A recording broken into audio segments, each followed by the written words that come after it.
Vibe blowing up the J, got the loud jumping up the bag. Everything I'm on slack. Everything I do is got the bands jumping up the bag. Vibe blowing up my J, got the loud jumping up the bag. Everything I'm on slack. Everything I do is got the bands jumping up the bag. Another milestone, look at that. Paper boy, on my paper route till I'm 6 down on my back. I'm an old soul like my dad. My old girl still a fan. Yo girl at the live show, so don't act like I ain't the man. I'm kicking my feet up, get frank like Aretha. I'm calm but I'm teed up, just flip me a stack. The re-up just doubled up off of the muscle, I stuck to the task. They see me, I'm troubled, I'm bubbling up till it's stuck. And they want me to stay where I'm at. I'm good everywhere that I'm stepping, my presence is crucial. You know that this shit not on trend. On a big wave, I'm controlling the tide. Snake eyes when you rolling the dice. So with the stakes inside, I could never take another nigga advice. They can't reach the sky, I'm aiming up high. Just wanna know what it's like. Y'all know what it's like, I come from outside of this. Out the quicksand, I'm the big man, doing big things. Couple big change, up a state lines, doing stage dives on cam. Get my good side. It ain't no limit to my vision. Check the temp, I'm on fire with it. Got the bands jumping out the bag, Prosecco on ice. I'm nobody nice. Gonna run up a check, demand my respect. I'm doing the most, I never quit. They want me to quit. I'm good as it come, I'm good as it gets. Vibe blowing at the J, got the loud jumping out the bag. Everything I'm on slack. Everything I do is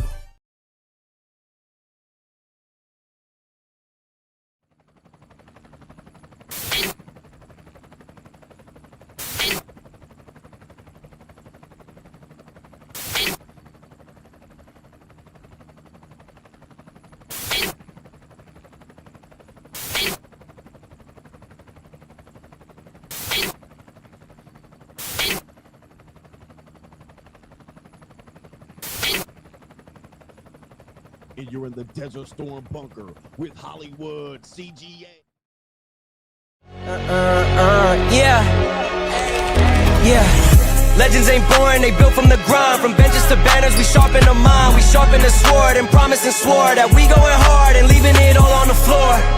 Hey, yeah, we going hard and leaving it all on the floor. Hey, yeah, we going hard and leaving it all on the floor. Legends ain't born, they built from the grind. From benches to banners, we sharpen the mind. We sharpen the sword and promise and swore that we going hard and leaving it all on the floor.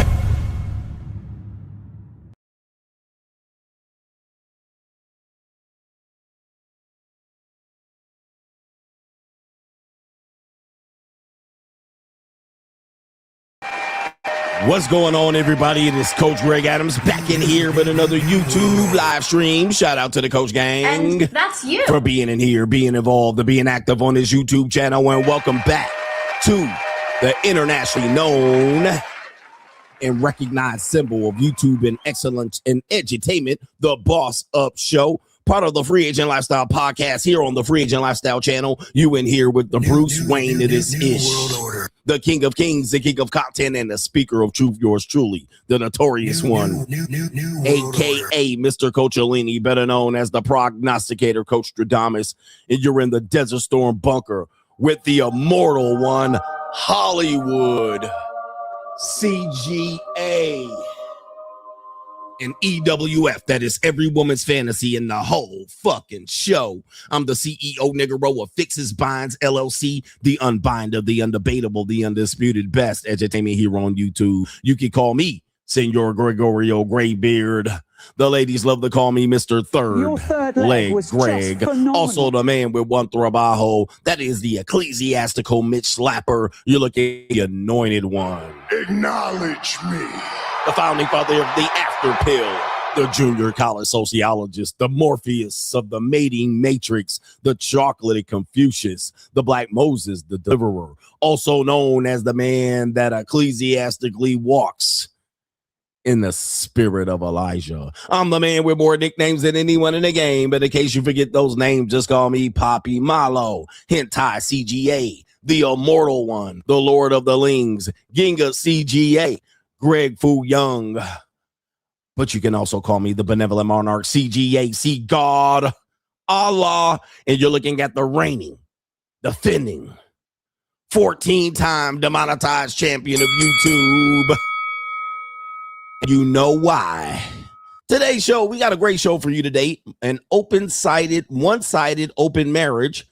This woman says, I sleep around, meaning she sleeps around, but her husband isn't allowed to sleep around at all. I haven't showered in 3 days and I smell like a bag of onions. Is any of this turning you off?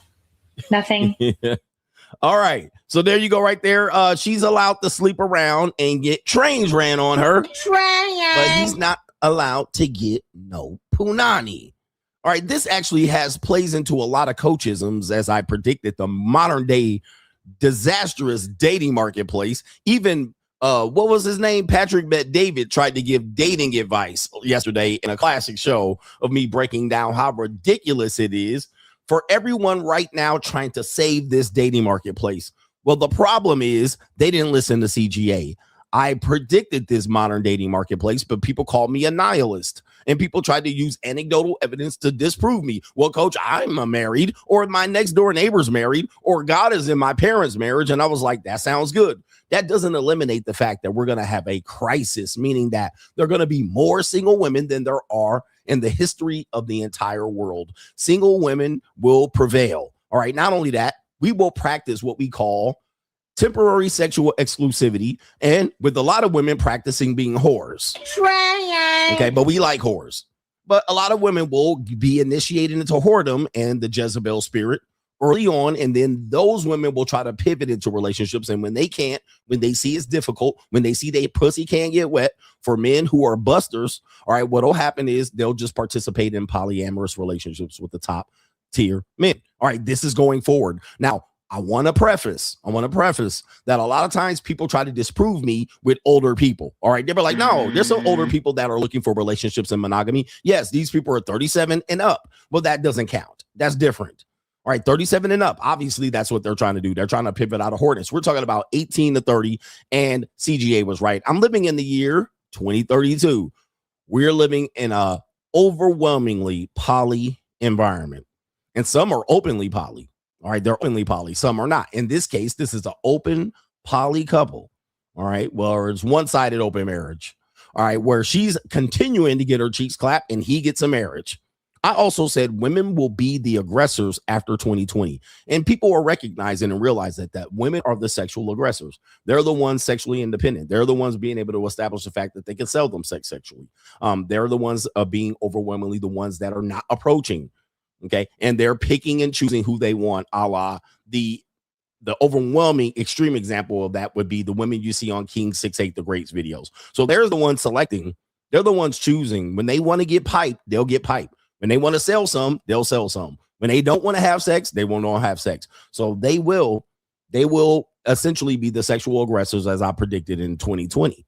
Also, men will have to simp to make relationships work. In order for a man to get the relationship that he wants, let's say there's a guy, you're a lower tier guy, mid to lower tier guy. If you want to make a relationship work, you're going to have to simp. CGA is. You're going to have to simp. You're going to have to simp. You can't just come in here to make a relationship work and be regular average Joe, blue collar working ass nigga. I mean, if you're a young guy, remember, young people, we're not talking about people 35 and up. We're talking about people that are needed to be in the relationship marketplace, which is 18 to 30. These are the people who are going to procreate. These are the people who are going to get married and build families, like in the old school model. We're not talking about you old washed up people just picking, at straws, grasping at straws. We're talking about people 18 to 30. Well, yes, if they want a relationship, those dudes going to have to simp. And not only that, I'm going to tell you, man, there's guys that I know that are on OnlyFans. Their girlfriend does OnlyFans, and the guy's the photographer. He's a videographer. Okay, I see it all the time because I'm on that side of the dark side. While your other incel content creators are scared of this side, all right, or they're actually probably on that side watching, but they're acting like we should be scared. Society would be better if OnlyFans goes away. Well, AI will take care of that, but in order for those young men to be in these relationships with these women who have massive reach, all right, they have massive reach in terms of who they can reach around the world. If those men want to be in relationships with those women, those men aren't going to be dominant. Those men are going to have to simp to make that relationship work. Yeah, brother. All right, we got that. And women rejecting age gap relationships. Interesting. We're going to see how women are pivoting back to say age gap relationships are weird, but also it has one component that I've also predicted, that when they say this, there's a hidden meaning, and we're going to show that. But to contribute to today's show, $ the Notorious CGA on the Cash App, Venmo, Coach Greg Adams TV, PayPal is paypal.me/Coach Greg Adams, and that is near the top of the description box on the Free Agent Lifestyle channel. And you can super chat by clicking the link on the top of the live chat New world order. on the Free Agent Lifestyle channel. All right, shout out to you, brothers, man. Thank you. Thank you for that early monologue. I appreciate y'all for being in here, man, and supporting today's show. I love coming here. I need you and you need me. I need you. You need me. We are the Coach Gang family. All right, shout out to you, brothers, man. We love it. We do this every day. Well, we do this 6 days a week. All right, brother be working out here. I'll be working. But we do this 6 days a week, and we get the rest of life in. And please let me say this, because this is very important. It's vital. This is vital for people to understand.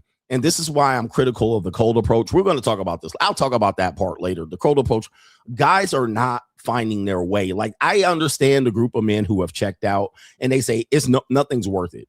All right, nothing's worth it. But, we talk about those guys. They still have to have a plan. You can't just drop out of the world. You know what I mean? You still have to build yourself up to compete in a marketplace that is always going to be competitive. Employment. Okay, you're going to have issues with women. You can't just check out and dealing with women. You got to deal with women. You're going to have to work with them. You have to be around them. So we don't teach isolation. We don't teach that we could just walk away from society. We can let it burn and earn some dough. Okay, we can let it burn and start our business. You know what I mean? We can have that going on. We understand those guys. But what happens is a lot of guys get discouraged and then they want to drop out. But then they also see other people continuing to live. And then they get angry. They get incel angry. All right. They get incel angry. All right. But so many people have caught on to this wave of self-improvement, finding your peace. I was one of the first people. I mean, listen, that whole peace, quiet, and freedom was literally, we've been talking about it in the red pill, but that was so advanced for people to have that type of mindset that I call bullets. But now it's common. Not only is it common for men to find their peace and happiness, it is women that are leading in this. And I'm just going to tell you, women lead in all of these things. Once the women do it, then all of a sudden it's going to be acceptable. So we're seeing a lot of people dropping out, improving themselves. I was the leader of that. I'm not saying I invented it. What I'm saying is, when I wrote the book Free Agent Lifestyle, it was poo-pooed. Like, it was like, yo, what's wrong? What about love? Who hurt you? All right. What's going to happen to society if it was men and women saying that? Not many people were commonly, openly saying, enjoy your peace, quiet, and freedom, travel the world, be by yourself, build yourself for yourself. I mean, people have said that for centuries and millennia, but it's common now. Like, you can go viral saying that shit. Yeah.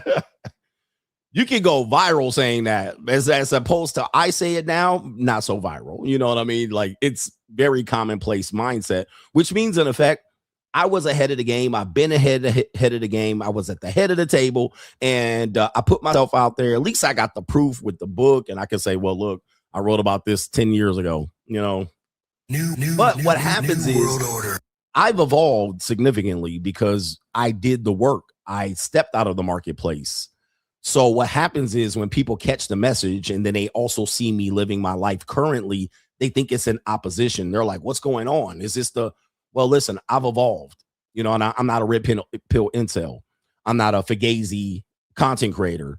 And a lot of content creators are failing to evolve. Well, their audience fails to evolve. I want my audience to evolve. So, because I've evolved I beat child support.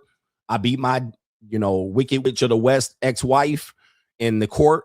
The long game, I played it out all the way until my kids were 18. I put my kids through college.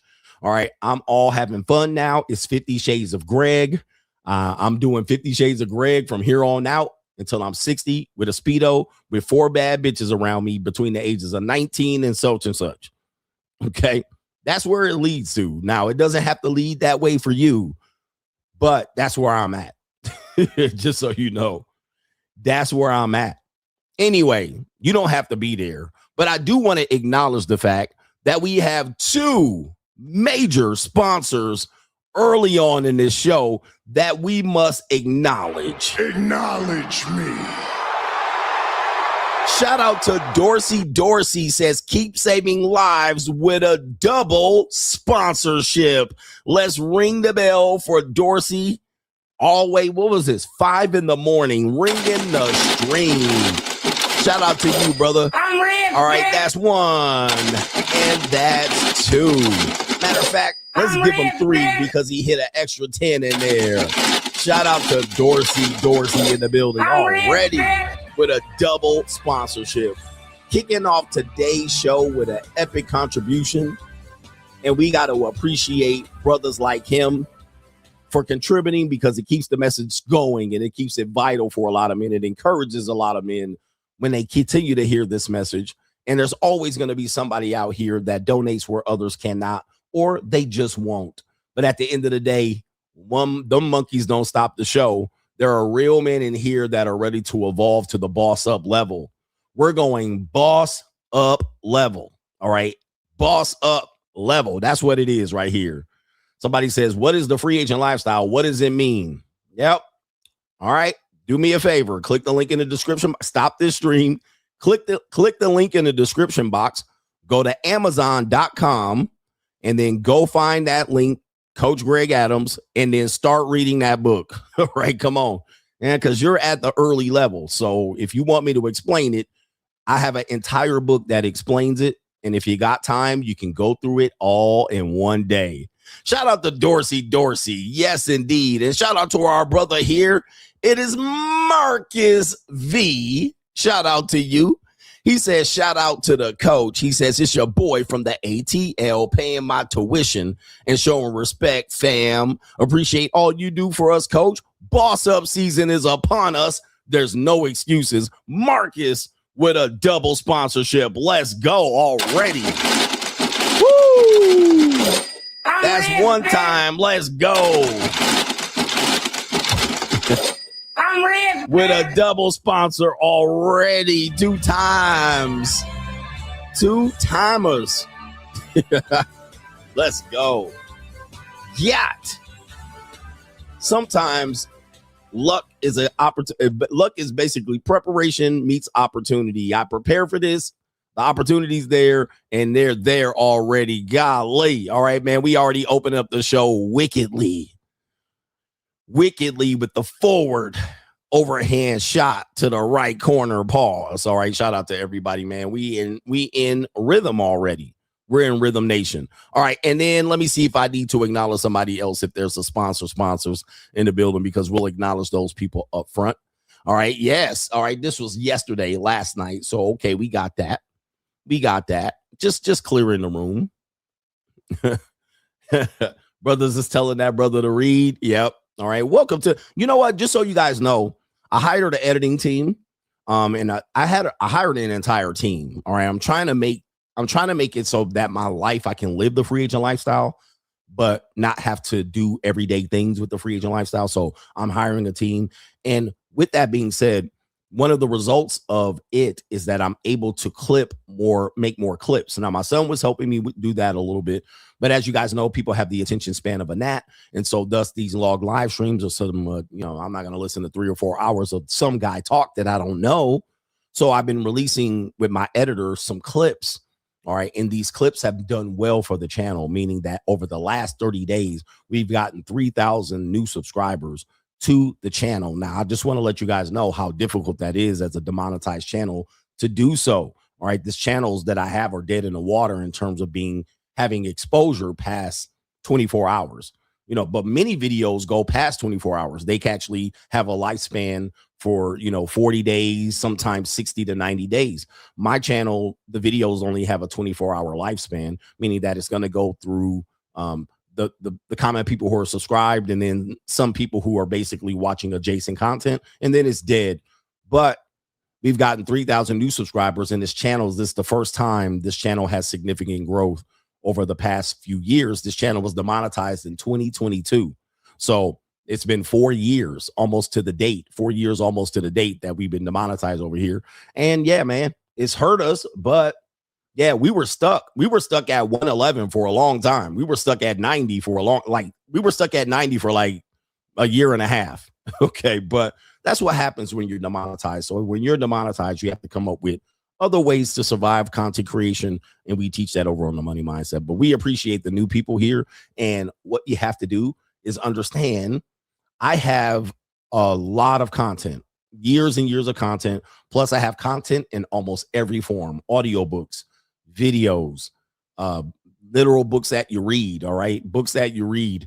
We also have content on paywalls, behind paywalls. We have communities called locals. We have communities called the Money Mindset, which is the elite group of the coach gang, the Money Mindset. So I've covered almost everything. We used to have apparel, but fuck that. All right. Yeah. And then apparel didn't make money like I wanted it to. So we kicked the apparel line. But I have so much content, it's ridiculous. You can just basically learn from CGA by going essentially, what do you call it? Well, essentially, you can essentially watch me, binge watch me, and get all the info. Shout out to Demetrius, says, thank you for your magnificent insights. Boss up. Shout out to Leo, says, keep slapping these Mitches. Shout out to the Mitches out here. All of my Mitches. We got some Mitch ass ninjas in here. And if you are new, what is a Mitch? Well, it's a male biatch. That's what it is. All right. A Mitch is a male biatch. And men are the new women. Hey, look, CGA-isms. Haven't you heard me said like the last 2 years? I said men are the new women. Now, what do you see? Even a comedian actually concluded that. We're going to say he concluded that. He didn't hear it from me. Shout out to our brother here. Jacob Rivera says, geez, coach, these guys are cooked. He says, I'm not saying they can't get any peace leave. It's just, wow, look at what they're putting up with while she's sleeping around, but he can't, he says he can't leave that relationship right now, dude. He said he got to leave. He's not going to leave. Men are desperate for relationships. They're desperate for relationships. There are a lot of men that are desperate for relationships. And I would say men have desperately been wanting relationships for a long time. All right. And so they'll do whatever they can to get access to 2 pieces of peace leave. And shout out to Kaylin, says people who watch the Manosphere documentary tried to shame men for wanting one-side monogamy on their end. Another CGA-ism. He says when it's the other way around, no one will say anything. Men do not marry women and be monogamous to them. It works against you, not for you. So you're looking at what we call the social contract. Essentially, when women do things, it is okay. It is seen. When women finesse men, it's fine.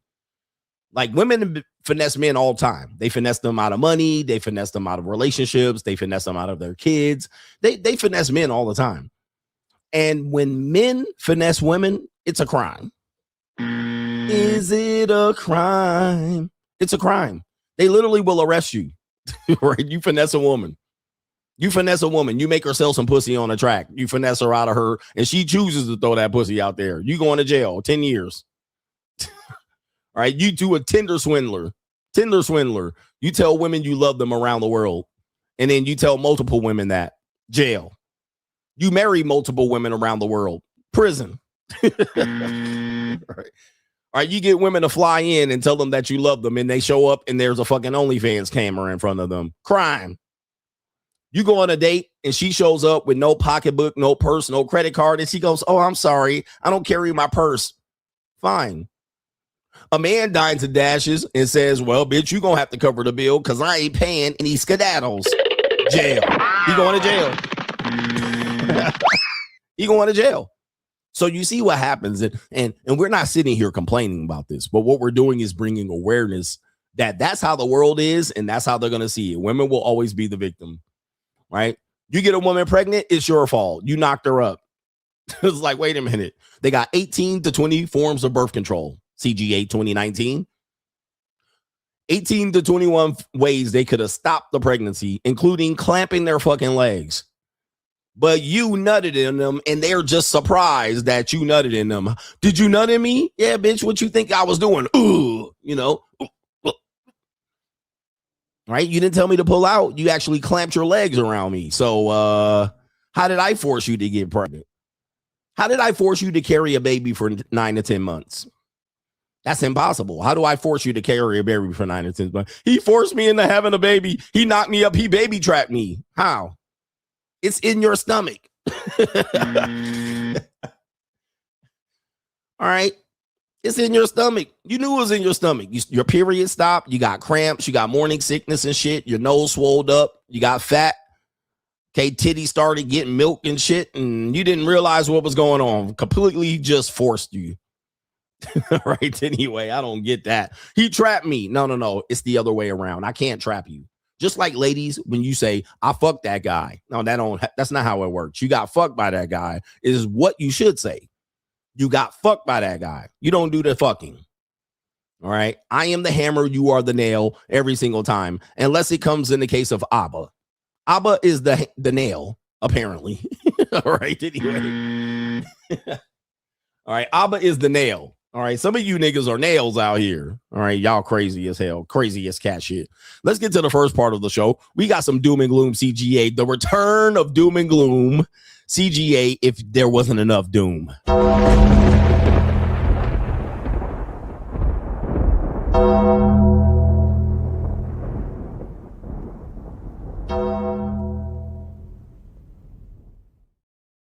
Oh yeah, Doom and Gloom CGA brought to you by the... All right, we got one video here. This is an interesting video. Apparently the normies are catching up. It takes the normies a while, man. Just understand, the normies are going normie. You got to be okay with the normies. You know what I mean? Like, this is how I see people. You know, I look at it and I say, people are imbeciles. You guys know I don't really respect people. People are idiots. Like, we're the virus. We're the plague of the earth. The earth wants to just be like, what the fuck is wrong with these people? And just get rid of us. But there's true imbeciles out here that don't see shit coming. I see shit coming. Okay. Now, I told you I live in the year 2032, and I told y'all shit gonna be fucked up for a long time. If you think this economy is bad, nigga, just buckle your seatbelt. All right. The shit ain't over, nigga. All right. The monetized dating marketplace is gonna be here for a long time, nigga, and it's gonna be pain in your pocket. All right. If you don't boss up. So look at this right here. It says reporter stunned as experts claim gas prices won't drop below $3 until the year 2032. New world. Who been telling you 2032? All right, I'm telling you, man. I don't know, man. The Holy Ghost be preaching sometimes, and the Holy Ghost speaks through me. I'm gonna tell you, 2032. New world. That's the year I've been telling y'all for a long time. I was like, this shit going on to the year 2032 because I'm the year 2032, and by that time, y'all gonna be eating eat Z-bugs. You're going to be eating Z-bugs. You're going to be priced out. Let's see what this guy has to say here related to gas prices dropping below $3 by 2032. A huge amount of time that it's going to take, according to the futures market, before we get back down to that sub $70 an oil level. Look at this, 2032. So you want $3 gas again, you're going to have to wait maybe 6 years. And so what does that mean for everything? Look at this. Produce, clothing, airfare, gas, shipping, all of these rely on high gas prices, high oil prices. All of them are going to continue to be more expensive as long as this lasts. Yeah, hey. Hey, look, bro. I'm telling you, I called it. I know, man. Costradamus is back. I said 2032 is when y'all can expect shit to get a little bit better. But that's if you boss up. That's if you boss up. It's going to be shitty for you if you don't boss up, because you're going to be out of the game by 2032 if you don't get out of it. All right. Remember, there's only one thing you could do is boss up. So it's going to get better for the people who bossed up in 2032. The rest of y'all niggas is going to be cooked. All right, cooked. And let's see what the normie woman has to say here. You heard her in the background saying, what? All right. She says, what that mean? There's he is right there. Nice little Kaylee. All right, Kaylee looking at him like, what? What that mean? Let's see what her response is. I'm sorry, did I hear you correctly? Did you say 2032? Yeah. So if you look at this. Yes. 2032. I said it. New world order. He didn't say it. I said it. All right, and look at Kaylee. Kaylee, come over here, baby, if you need something. Wait a minute. Who are you? Wait a minute. Did you say 2032? Yes. CGA said 2032. And let me just say this. This is where it gets really sad for you. Gets really sad for you because most of y'all have been fucked since the year 2020. Like, this is where it gets scary when you actually do the math. 2032 is 6 years away, which people can't even imagine that. You can't even imagine 2032. 2032 sounds like, you know what I mean? It sounds like a movie, Demolition Man, but it's only 6 years away. Then let's take the 6 years that already been cooked. That's 12 Mickey Ficky years that y'all been getting cooked like hot fish grease. Y'all been getting cooked and you don't realize it. And you're going to be further be cooked here. But I was a nihilist, right? I'm doom and gloom, all right? But this is just gas prices. But he also showed you what gas prices affect, which is produce, travel, freight, all right? He went through a bunch of things, which is going to be almost everything. Okay, so most of y'all right here, look, it's going to continue to be cooked. And look at her. She said 2032. Well, Kaylee, I got something to put between them as dolphin lips that you got on your face right there. Yes, baby, 2032, honey. This tells you what the oil market is predicting prices will be in the future. Yes. We don't get back down to this level When? until 2032. Yeah. There's a huge amount of time that it's going to take, according to the futures market. Is that loop? New world order. All right, there it is right there, guys. CGA-ism again. CGA-ism. The CGA-ism. Man, join the money mindset, man. It's patreon.com/Coach Greg Adams. I'm literally undefeated. You know why? These people think they need an economics degree to win. Coach, you don't have an economics degree. You're not a multi-millionaire. You're not a billionaire. You didn't kiss the nanny goat. You're not part of the new world order. But here's the thing, man. Look, I got a pulse on society. New world order. I got a pulse to the society. I know there's no rabbit in a hat. I know there's no more aces up their sleeves. All right. The last ace up the sleeve was used by the Clinton administration. All right. But that was just math. If you actually want to learn more about this and you're a young person, watch the movie House of Cards. I believe it's no. The Big Short. Watch the movie The Big Short. I lived it in real time, like PBD. All right. We lived it in real time, and they used the trick that they used to basically just fluff up and fake the economy being good was credit. All right. And they actually used subprime credit to do so. But that caused a major calamity. That was catastrophic for us later on. But Bill Clinton was at Epstein Island by that time. You know what I mean? But New world order. that was the last trick up the sleeve. That was the last ace up the sleeve, as they say. That was the last rabbit out of the hat. There's no more rabbits out of the hat. There's no more tricks that we can do to fake the fact that we're living off fiat currency and essentially you're broke. Okay, there's nothing else we could do. There's no more affirmative action. There's no more DEI. There's no more rabbit up the sleeve or ace up the sleeve. So I know that. So I'm looking at it going, what are they going to do? Well, what's going to happen is the next trick is AI. AI is going to put people out, completely knock them out of the box, and it's going to make a lot of other people wealthy and rich, which is wealthy. It's going to make them filthy, rotten rich. Okay, so there's going to be a major gap in between the haves and the have-nots. That's it. So the have-nots are not going to improve. There's no way, there's no room. So if you're doing the same thing and wondering why you can't survive, you're cooked. You're cooked. If you just think you're going to do one job and turn in 45 hours a week and be able to survive, there's no fucking way. There will be some ones and twosy here and there skis, okay? And there will be some older couples that live together, right? They're married for 22 years and they're going to continue to kick that can down the road until they retire, but those jobs will be gone once they retire. All right, but there's no pivot out of this. There's no pivot out. So do me a favor, man. Join me over on patreon.com/Coach Greg Adams if you want to learn more about that. But that's doom and gloom CGA, but it's not so doom and gloom. It literally is what we're doing. Buckle up.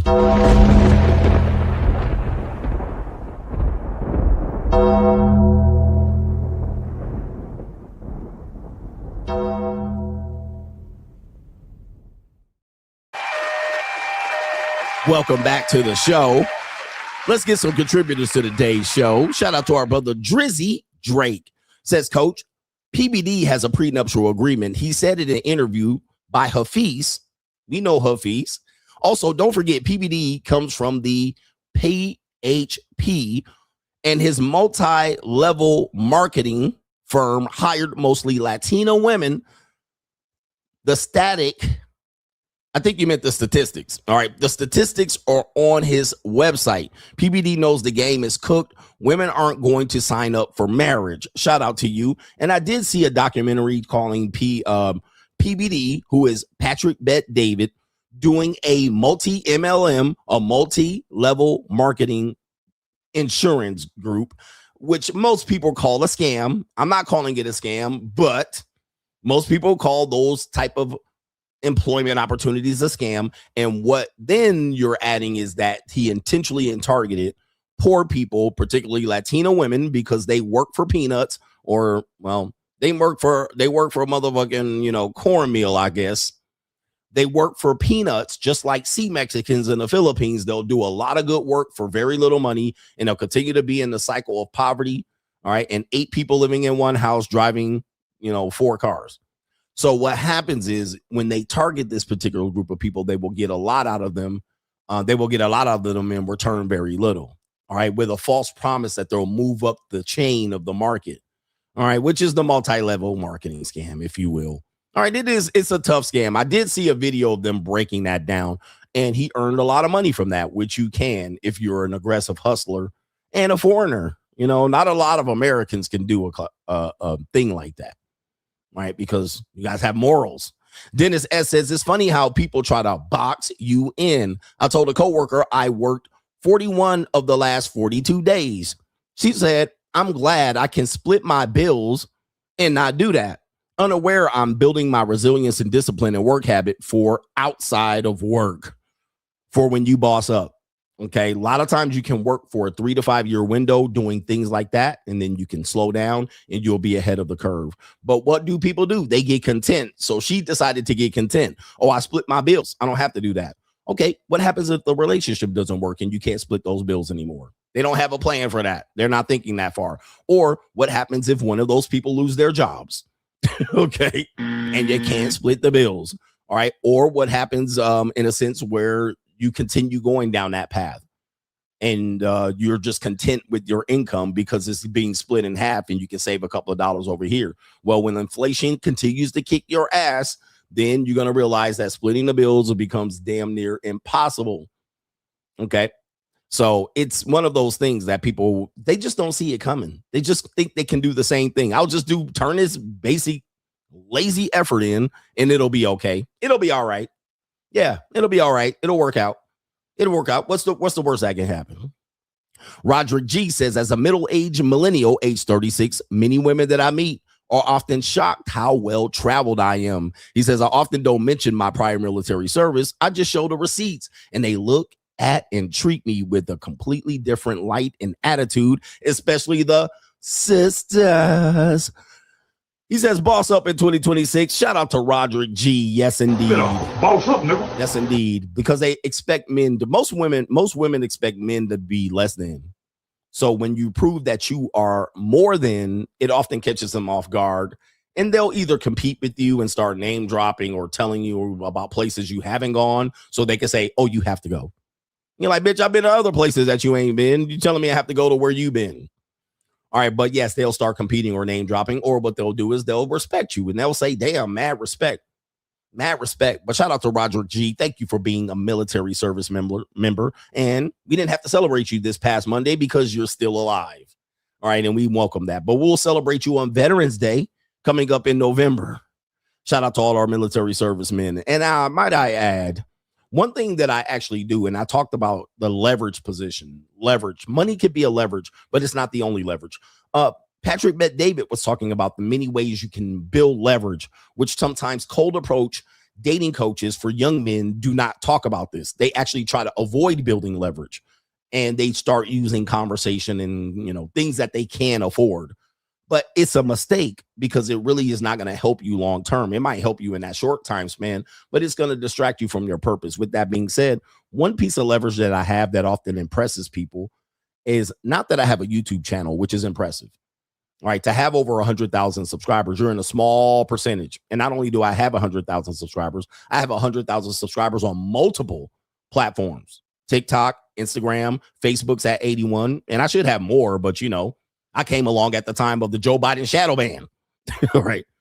I have 100,000 on Instagram, 200,000 plus on YouTube.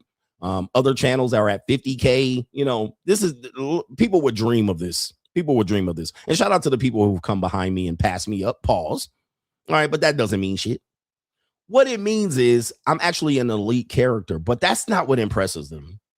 That's not what impresses them. You know what tends to impress people? All right. You know what impressed people? I wrote a book. Okay. Writing a book. And when I wrote that book, I wrote it in mind. And one person gave me this advice. The book is not so much something that you're probably going to make $1 million over. The book is a ticket. The book is a ticket. It's a ticket into another status, another strata. And it is an entree of credibility to add to what you're talking about. And I tried to tell content creators this. One content creator has died, and I know another content creator who's still living told him this, that you must do this because it adds to a layer of credibility that no one can take away. It's like a college degree. All right. So once you write a book, then you can say, no, I'm a published author or I'm self-published. And I wrote said book to actually back up what I'm talking about. Well, whether the book is full of shit or not, the problem is with them, they got to read the book in order to disqualify you. If you just have a YouTube channel, they can listen to a video or two and say, he don't know what he's talking about. But a book is still a credible piece of evidence that you took the time to develop your philosophy and write it out. Now, for men, it's not a very credible form of evidence because men don't read. But when it comes to women and mature men, it's a very big, credible piece of information. So I could go out there. Yeah, I wrote a book. I wrote 2. All right. I wrote 2 books. So now in order to dismiss me, they got to do the work. And then if they don't want to do the work, I ain't reading your fucking books. Well, then you didn't really want to know what I was talking about. Then I can dismiss them. So writing a book is one of the biggest status pieces that I have, even though it hasn't made me a millionaire and all. Maybe my 3rd book will, because I have to get rid of the gay manosphere. I have to add credibility to myself. The gay manosphere doesn't add credibility to myself. All right. So I had to shed my way of the gay manosphere and the incels. Right. I'm like, incels don't help me. Gay fugazi manosphere guys don't help me. Cringy pickup artists don't help me. This is not a helpful industry. Being a part of a red pill space in the manosphere is not credible. It's not a good feather in my cap. It doesn't add credibility to my pocketbooks. All right, shout out to you. Let's see here. G says, how would you handle a married woman wanting to back that thing up in her stomach? She want that thing all up in her stomach. She's a former friends with benefits. I got mad pictures and videos of her getting buck wild. So trust is there. I told her I'm seeing someone, which you're not, but that's a line I can't cross. What about you? Well, you know what? This is what I tell married women, unless they just want to have some, unless the man, their husband is just down and don't give a fuck. Always tell their married women to go suck their husband's dick or go to Jamaica. Leave me alone. Leave me alone, bro. I don't mess with married women unless the husband be like, yeah, fuck my wife. All right. Okay. All right. I guess, I suppose, but no, go suck your husband off. Leave me alone. Go somewhere else and go fuck up somebody else's life. That's some bad energy and juju that I don't like. Look, man, all pussy is not good pussy. Look, I always tell men this, and eventually y'all gonna get it. All sex is not good sex. Now, it's not like I pick good sex all the time, but I really take my time in picking my sex. You know what I mean? I'm not just throwing my dick around and everything all the time. Sometimes I do. Right. But I'm not trying to get shot, killed, ruin my reputation, fuck up my business. When it comes to those things, ruining my reputation, fucking up my business, all right, trying to get killed, losing credibility, the pussy ain't worth it. It's not worth it. And I remember one time I said this, and I was saying that I think the video went viral. All right, I call it viral. The video went viral. And it's one of those things that a dude, even a guy in the comment section was like, oh, that's actually I don't know what he said. I think he said that is a mistake in the free agent lifestyle. But the video was of me saying the one thing I don't like what women do is when they try to contact me out of the blue after being gone and evasive the entire weekend, right? And it's not something that I encounter. It's a scenario, right? It's not something that I encounter all the time. But sometimes, you know, I don't text, I don't initiate much. So the woman has to initiate with me. And sometimes, most of the time, they understand that. But what they end up doing is they disappear the entire weekend, and I recognize patterns. I just recognize patterns in human behavior. That's why I'm able to predict where things are going. So this is a pattern in human behavior that I see of people who basically selling you lies. They'll be like, oh, you're the only one. I love you. I miss you. I just want to talk. So what they'll do is on Tuesday, Wednesday, Thursday, they just hitting you up, texting you, sending you videos. Hey, how your day's going? You talking and talking and talking. And then when Friday comes, disappears. Friday, Saturday, disappears. Mostly Sunday, disappears. Then on Monday morning, hey, handsome. Then they come out of the fucking blue wanting to start up the pen pal relationship and then getting that emotional buildup and trying to get together and see each other. And then, oh, I can't come today. Maybe on Wednesday. Then they do that whole dance again. And then, oh, Wednesday, something came up. I can't see you. Can we do the next Friday? Then Friday comes up, disappears. Right. So when I see that pattern, I basically just literally just say, nah, I'm going to block you. Because that is a distracting, disruptive pattern. That is a distracting, disruptive pattern that they have you in a box. Now, it ain't the box full of dicks and emergency dick in the glass that they see on Friday, Saturday, and Sunday. It ain't their little boyfriend that they got on Friday, Saturday, and Sunday. It ain't the YNs and the hood niggas that they got on Friday, Saturday, and Sunday, or their sugar daddy. Like, they'll tell you you're the only one, but you're never really the only one. And you can evidence that by what happens on Friday, Saturday, and Sunday, which is the disappearing act. Now, it's not that I'm like keeping tabs or anything like that, but of course, Monday morning, Tuesday morning, here they motherfucking come. So this is an example. This video's got 282,000 views. And in this video, I said this right here. This is what get people to just really not take you seriously. Friday night go by. Saturday, all day go by. Sunday, all day go by. Monday, hey, handsome. He come Monday afternoon. Hey, handsome, just thinking about you. How was your weekend? All right. And I'll be like, oh, Shut your bitch ass up. blocked. All right. Blocked. Now, what some guys will say in the comment section, and I even heard people say this in the live stream. Okay. What they said was, look, coach, you can just keep them in your rotation. You can just keep them in your rotation. Why get rid of them? Well, that's what I'm trying to tell you guys. I'm not desperate. People think you're desperate. Like, especially when they think I'm at the JUCO, they think all women get paid, that there's no normie women. Like, people are very one-dimensional in their thinking. If I say I'm at the JUCO, then every woman they see me with, oh, she got paid. She got paid. And I'm like, no, that's a normal girl. Like, I've only been at the JUCO for sure. I've been a normie dating most of my life, 25 years. All right. Just at the JUCO for the last 7 years. But there's still some intermixing. People can't think like that. So they also often think you're desperate. So they're like, oh, if she does that, you could just keep her in your rotation to do. I'm like, bro, listen, not all pussy is good pussy. I turn more sex down than I get. I turn more sex down than I get. So somebody said you can demote them to your roster. I don't need to demote people at my roster. I already have a large roster. I don't need to demote. All my roster are good. You have to be quality to be in my roster or you're out. I don't demote nobody. In my JUCO course or over on locals, I have 4 tiers. If a woman tries to get to tier 3 or tier 4, so I have 4 tiers. If a woman tries to get to tier 3 or tier 4, which a lot of women do, what they don't understand is, and I have to explain, is once you're at tier 3 or 4, meaning I've had intercourse with you, we've had events, we went out. Once you bump out of that, you don't demote, you get out. You're out. There's no demotion from 3 or 4. Okay.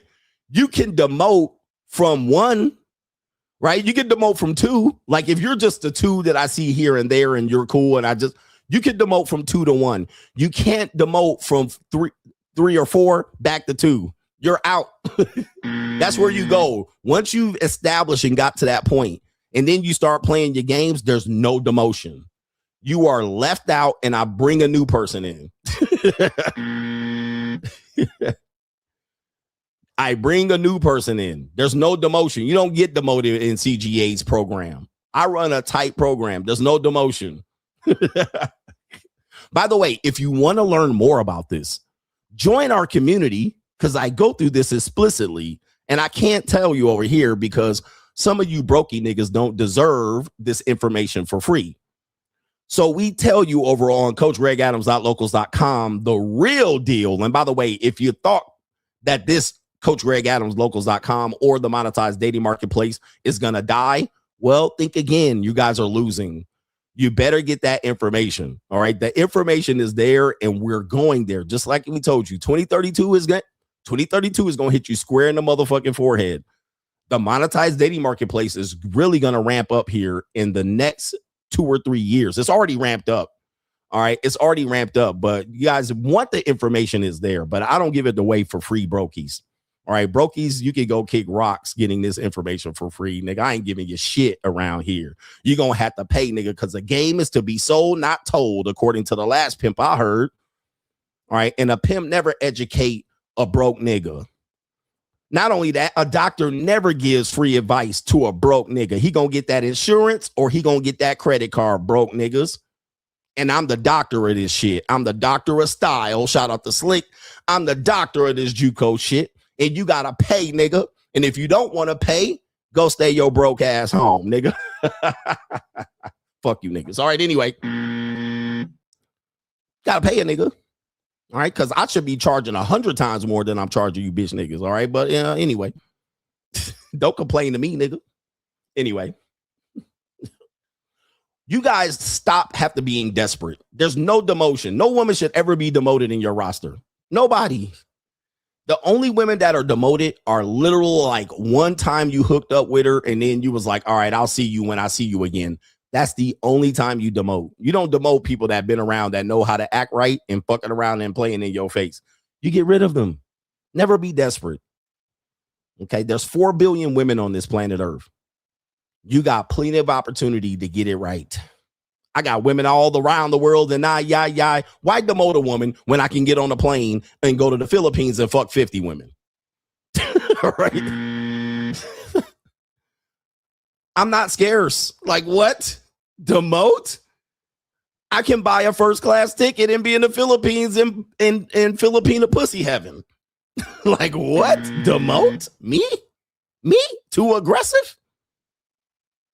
Really? Me? Too aggressive? Are you serious?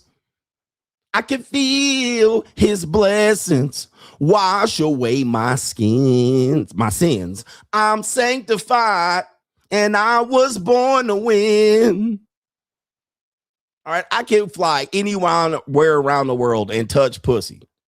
Demote a bitch? That's no. Bitches don't get demoted. All right. I can feel his blessings wash away my sins. I'm sanctified. Nigga, demote a woman? Really? Me? Too aggressive? All right, anyway, let me get back to the show. Shout out to J Flow says, I was 10 years into my marriage when I realized I got the bait and switch. He says, I'm at the point now that I just take care of myself. Thanks, Chiefs, for CGA in the dark side. I am delivered. Well, shout out to you, man. 10 years into his marriage and shit continues. Okay. Shit continues, bro. You out here got to keep the shit going. Shout out to No Government Name says, Gen Z Shield member. What I love about your message is that to boss up and to live your best life for yourself and not society. Because once you start bossing up, society's going to look at you as weird. Unlike the PUAs and the trad cons who want men to be Duke shooters or to fall on the sword and be a utility. You're an inspiration. Hashtag the Shield. Shout out to our Gen Z supporter, member of the Shield. And Declease says, got into it with my girlfriend about me not paying attention. That's definitely another bull in the ring. Shout out to you. And you think it's the ex. Her ex is back in the ring. Because how did this conversation happen from a game of Yahtzee that I'm trying to learn. He says, slowly getting annoyed, not gonna lie. Coach gang, shout out to the Clees. All men pay. All men pay. All right. Money, energy, attention, and time, all men pay. Guys, look, if you give women money, she's gonna want time. If you give her money and time, she's gonna want attention. Like, it's never ending, bro. It's never ending. She'll just be like, I'll just be satisfied if you spend time. And then all of a sudden you spend time with her, but you on your phone scrolling. Pay attention to me. And it's never ending. So he found that out. He's got a girlfriend and she now using the attention. What means in effect is there's another bull in the ring. All right. There's somebody wanting to knock the Mario coins out of your girl and he putting pressure. He's putting pressure. Men putting pressure on your girls at all points. So when you get a girlfriend, remember, the game is not over. You get married, the game is not over. Dudes are putting pressure on these women. They're putting pressure on you. All right, your wife getting pressure. All right, there's some dude at her job. There's a young nigga at her job that work in the mailroom that just be licking his motherfucking lips like LL Cool J looking at your wife. Damn, man, I really can't understand how you have 3 kids in your body and snap right back into form. And he applying pressure. You're like, damn, Miss Mabel. I know you married, but if you wasn't married, I tell you.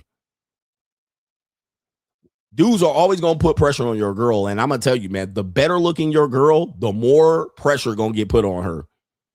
So she going to get pressure from everywhere. On the Instagram, in the DMs, it goes down in the DMs. And it's a bum nigga putting pressure on her. And she going to be eating it up. And you're going to be like, how's she eating it up when I provide money, energy, attention, and time? Remember, nothing's ever good enough. Because at one particular point, she's going to wake up mad. You're not paying attention to me. And then the security guard at her job going to be paying just enough attention for her to getting her pussy ate out in the middle of the goddamn lunch break. Right in the back seat of your goddamn minivan that you pay for. And some dude eating her pussy. Right there. Right in the back. And she'd have moved the car seats around so she can cock her legs up so she can get some attention that night. It is what it is. It is what it is, and you can ask Giz. With a rich nigga want you, hey, man. You can be rich and wealthy, man. You can be broke and poor. Yo, girl going like a motherfucker. All right, listen, it's not a matter of if or when. All right, here we go right here.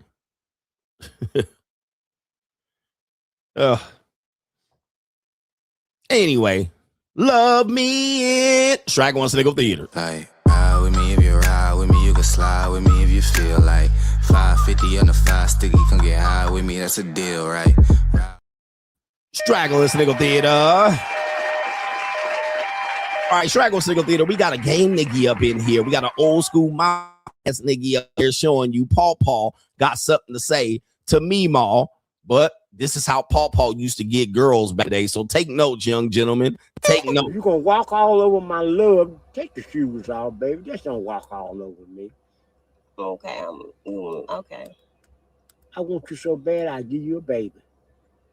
You can have children. No, you going to have it. I'm going to give it to you. I'm saying, you still can make children. I'm a man, baby. I ain't no boy. Oh, I'm sorry. I know how to put it in there and do it for about 30 minutes. All the way in there. Oh. If it don't fit, I pack it. Oh. You'll put it in there for me once. I don't know. I'm talking too loud. Yeah, you talking too loud. Well, you know how to put it in there. No. Where you put it? No. Where you like it in the back of the front? What's the bag? The booty. Oh, my goodness. Yeah, that brother's starving. All right, he's starving, brothers. Hey, man, old black men can go. You know what I mean? Just because an old black man is, he old, just because a black man is old don't mean he ain't going to try to put no deals nick in there. All right, most of the time, old black man still can go. All right, so he out there trying to do it up the Duke shoot and shit like this. Right, straight nasty nigga. And there, dude, I'm telling you, your wife going to the gas station over there on 5th and Burleigh in Milwaukee, and there's an old nigga putting pressure on her like this every day. And she eat it up. She like, ooh, stop it. And back in the day, this used to work. This is the old crispy ass mouthpiece. This used to work back in the day, but he ain't even got no teeth in here trying to talk. His denture's gonna fall out, but he gonna give her ass the gummy. All right, he gonna give her ass the gummy. And look at him. This is the whole look. The old nigga. Hey, this is the nigga.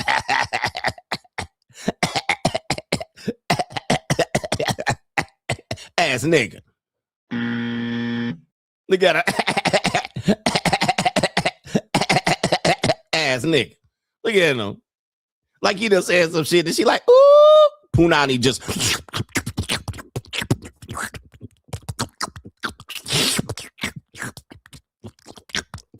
Hey, back in the day, man, dudes used to have to beg for some punani. Back in the day, they used to have to beg and plead to the symphony for some pussy. They used to have to beg like this, girl, I'll put it on you. I'll sop you up with a biscuit. All right, I turn you over and fish fry your ass like a fillet of fish. All right, you just tell something, put her on some game and shit. All right, not today. You ain't got to beg for no pussy. These women want to get in the punani hole. They want to do all that. Right up the Duke shoot. They want to do good. They do want to do it. I got to censor myself. All right, but let's see this goof ass nigga.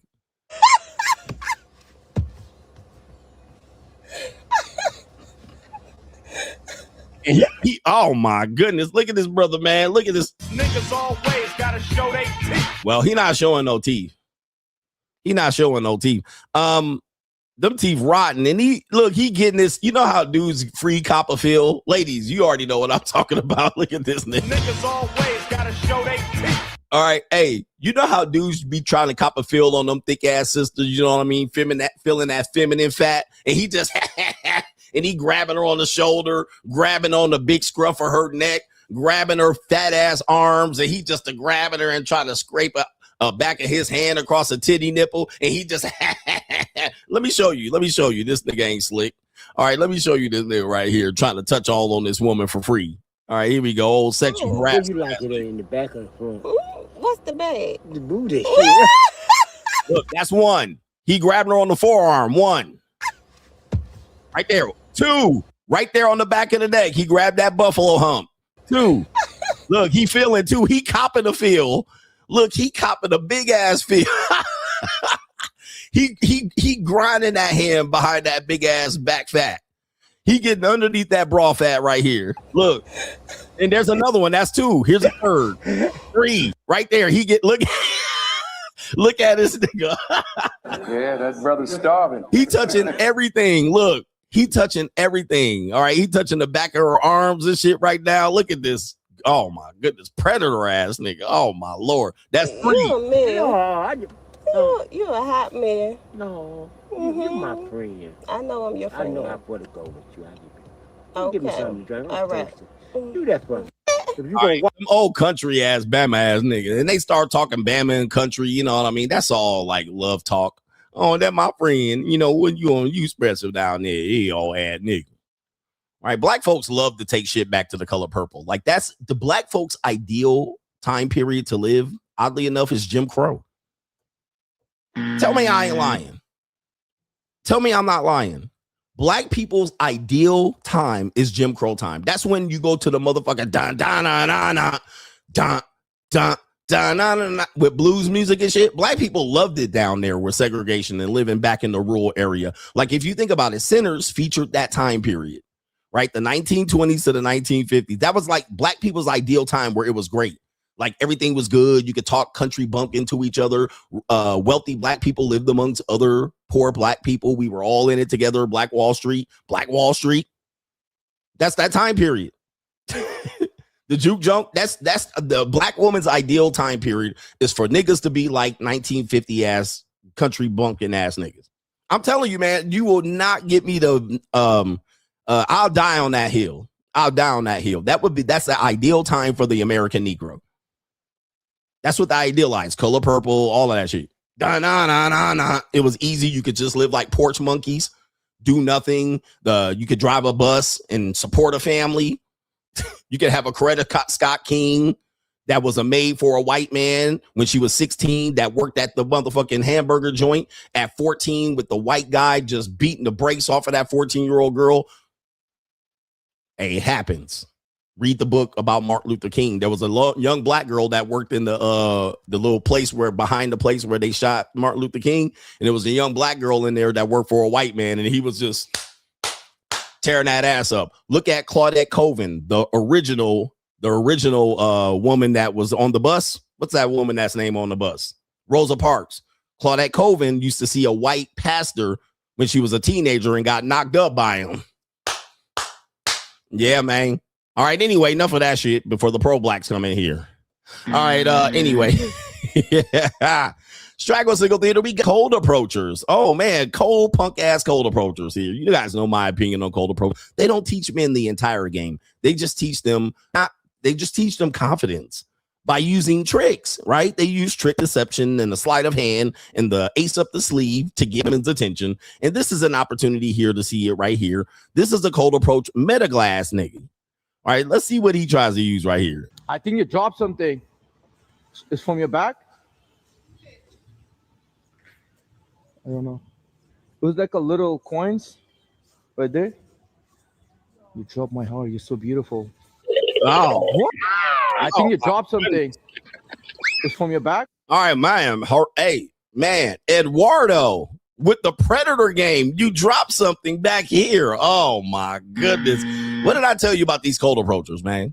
Because they send other dudes out the cold approach. What your young guys do then, coach? And they send them out here in pure desperation with that damn torta. You see that torta he's trying to cold approach?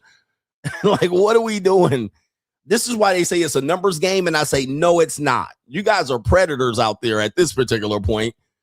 Look, you dropped something, come back. And then you dropped my heart. She got the hell up out of there. She heard that shit. She was like, oh, hell no. She got the hell out of there. All right, look, she came back like, look. She hit him with the Richard Ramirez game. Here we go. Coins? You dropped some coins. Pick them up. You just gonna point at them at the behind the wall. She knows she tripping. There? She don't trust you. Look at her. She don't trust you. And she looking too, because she said drop some money, and she came right on back. I don't want to drop no money. I got to get on the bus. You dropped my heart. You dropped my heart. Look at this. She was like, I knew it, you damn. I knew it. Oh, you're so beautiful. And look at this, bruh. It's a numbers game. Really? All right, come on, brothers. Like I said, cold approach is it's a desperate thing that men say, well, what else should we do, coach? We don't have good jobs. We don't have leverage. What else should we do? How do young men get involved? We don't have enough money. Go get some money, nigga. Like what? All right, how about stop cold approaching? Like what? How about stop cold approaching for a change? Then you actually have your life. It's easy. Stop cold approaching. Your life will get together. Get your fucking life together. Stop going out to the weekend. I literally wrote a book on this. Stop going out on the weekend. Stop desperately out here fucking girls. Stop desperately attempting to have sex. Get your sexual transmutation game on point. Stop being distracted. Stop drifting. Put down the weed, the video games, just for a little bit, nigga. It's not that hard, but dudes are out here taking hammers to their damn cheekbones and taking steroids, and they're out here can't even get it up. All right, and they're like, I don't know what happened. I looks max too far. Cold approach, it works, coach. Right, it works. All right, speaking of cold approach working, we have a guy out here with his metaphile glasses, and apparently he's approaching Kaylee's, all right, which we call Millie Muskrats. All right, so here we go right here. We got a little Elise here. All right, there's a little, all right, there's a little brown-eyed Becca, all right? She got a little A-cups. All right, I see that. Ecclesiastic. All right, this must be Boston, Massachusetts. All right, so here we go right here. This guy cold approaches a woman, and then let's see what happens. Stay in touch on Instagram. 2 hours later. Wait, I'm dead. Look at the top. Oh my god. How do you know Emma? This is my girlfriend. Oh, no way. Oh, that's cool. Did you just hit on her too? She actually just walked by in pink. It's just... Oh my god, it's funny. Yeah, I like girls wearing pink. Is that really what happened? Yeah. Bruh. Another A cup queen, B cups. All right, she got a nice little B cups. I like little itty bitty titty committees. All right. Hey, ladies, it's okay if you got a little racing titties. All right, but you see what happened here. There's always going to be a chance that you got caught, and you got caught in the middle of this. Your recovery was pretty bad. Gotcha, bitch. Oh, yeah. You didn't think. Okay. So, yeah, for people who don't know, Patrick Bet David, let me tell you what happened. Because Patrick Bet David is sitting back talking about, hey, CGA. What that mean? All right. Is this have anything to do with Charlize Theron, the A-Team? You were talking to Michael Jordan. All right. Muhammad Ali. All right, some old shit that you're impressed by that nobody else is impressed. Kobe Bryant. Let me tell you what happened, Patrick McDavid. This is what happened. And to the old OGs in here that don't have social media, let me tell you what happened. What happened was he cold approached the first one. The first Kaylee you saw. I'll go ahead and rewind it just so you can see it here because, you know, you guys need visuals because you niggas can't read or listen. All right, so so we'll go back and show you what happened. So he was the first woman there, and his approach tactic get the Instagram. All right, and I don't even know why y'all think that's a win. All right, because the woman could just block you from there. So I don't even know. Look, anyway. So to get the Instagram, you typically would have the person type in the search bar of the Instagram. So you would pick the magnifying glass and you would type in the profile. Well, once you typed in that profile, the history of who you typed in is right there. So unless you clear it, which most people don't, like clearing your damn cache and clearing your damn history on your Internet Explorer. So he didn't clear his cache. He didn't clear his search. So when he searched the first woman's name here, she appeared once he approached the second woman. Okay, so that's what happened. Let's go ahead and take you and show you again and break it down. This is why these cold approach dudes always playing offense, no defense. Stay in touch on Instagram. Well, there it is. Stay touch on Instagram. There she is typing it in the search with their itty bitty titty committee. 2 hours later. 2 hours later, he's still in the same vicinity, allegedly. And there's the other girls. So here she's looking like, wait a minute. There's my friend. She's the first person on your search. Okay. That's my friend. That's my best friend. And they all had on pink. So they're all kind of matching whatever they were doing, dressing up. And so she said, wait, I'm dead. There goes my best friend. Wait, I'm dead. Look at the top. Look at the top. Look at the top person. This is that Gen Z game that dudes don't know. Gen Z is very astute on these details, just so you guys know. And you better have another layer of your game after that. But what I'm going to tell you is most cold approach guys don't, because they're all in on the offense. They're just about getting numbers up. They don't really want to stand in here and deliver. 99% of these cold approach dudes don't have anything past that. That's why I say it's not an effective strategy, because when they're going to adapt, they're going to use the tools against you at some particular point. So now they're going to talk about you. Now, this might work into your positive if you are a guy with status and leverage. It's going to work against you if you're not. Oh my God. How do you know Emma? This is my girlfriend. Oh, no way. Oh, that's cool. Did you just hit on her too? She actually just walked by in pink. It's just. Oh my God, it's funny. Yeah, I like girls wearing pink. Is that really what happened? Yeah. Yeah, we just saw her walking. She just walking to the same one. Does that ruin this? She said, I don't know. So there's a chance there. I don't know. And she also looked at her friend for confirmation. All right. And what's up with these ugly ass eyelashes on these women? Oh, these are some ugly eyelashes. By the way, for men that don't know, these are the cheap eyelashes. All right. Just so you guys know, I'm way ahead of the game. The ones that look like that, all curled up and shit like that, those are the cheap ones. Those are the ones they get at Rite Aid. All right, so if a bitch wearing that and trying to qualify you, or she say she dates rich men and she's wearing these ugly ass curled up eyelashes, the ones with the strip, all right, not the ones you applied. These are just strip eyelashes and shit. These are the hella cheap ones. So this bitch is kind of in the broke status. And then look at the top of her hair, the dye coming out. All right, she got her little ombre coming in a little too early. She broke. She beyond broke. She got her leotard on and shit, but she in a bind, y'all. This woman in a major bind. And if she ever try to say that you ain't got no money, she ain't got none either. But all women are broke, you know, at that age anyway. So that's neither here nor there. But I could put some in her mouth for it. Anyway. Time will tell. Okay. Well, I like that answer. Why don't we stay in touch on time will tell. And so there he is right there. Which one should he pick? He had a pog, he had a flat back, and now he got a mealy mouth muskrat. All right. So he pretty much, yeah. Numbers game as Niggy. All right, that's Straggle and Sniggle Theater. Enjoy the rest of the show. Like, ride with me if you ride with me, you can slide with me if you feel like 550 on the 5 sticky, come get high with me, that's a deal, right?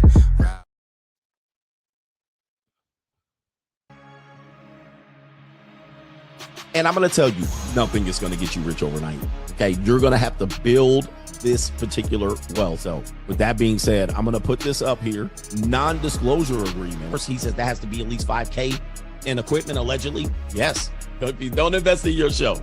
Your show will suffer. when I hit 300,000, of course, I was listening to you. If you train your mind and you apply and you actually study and level yourself up, oh yeah, you're going to get the money.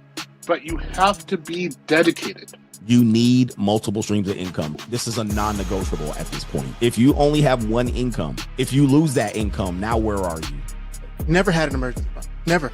Because if you have the ability to save money in excess of your needs, then that money should be multiplying for you.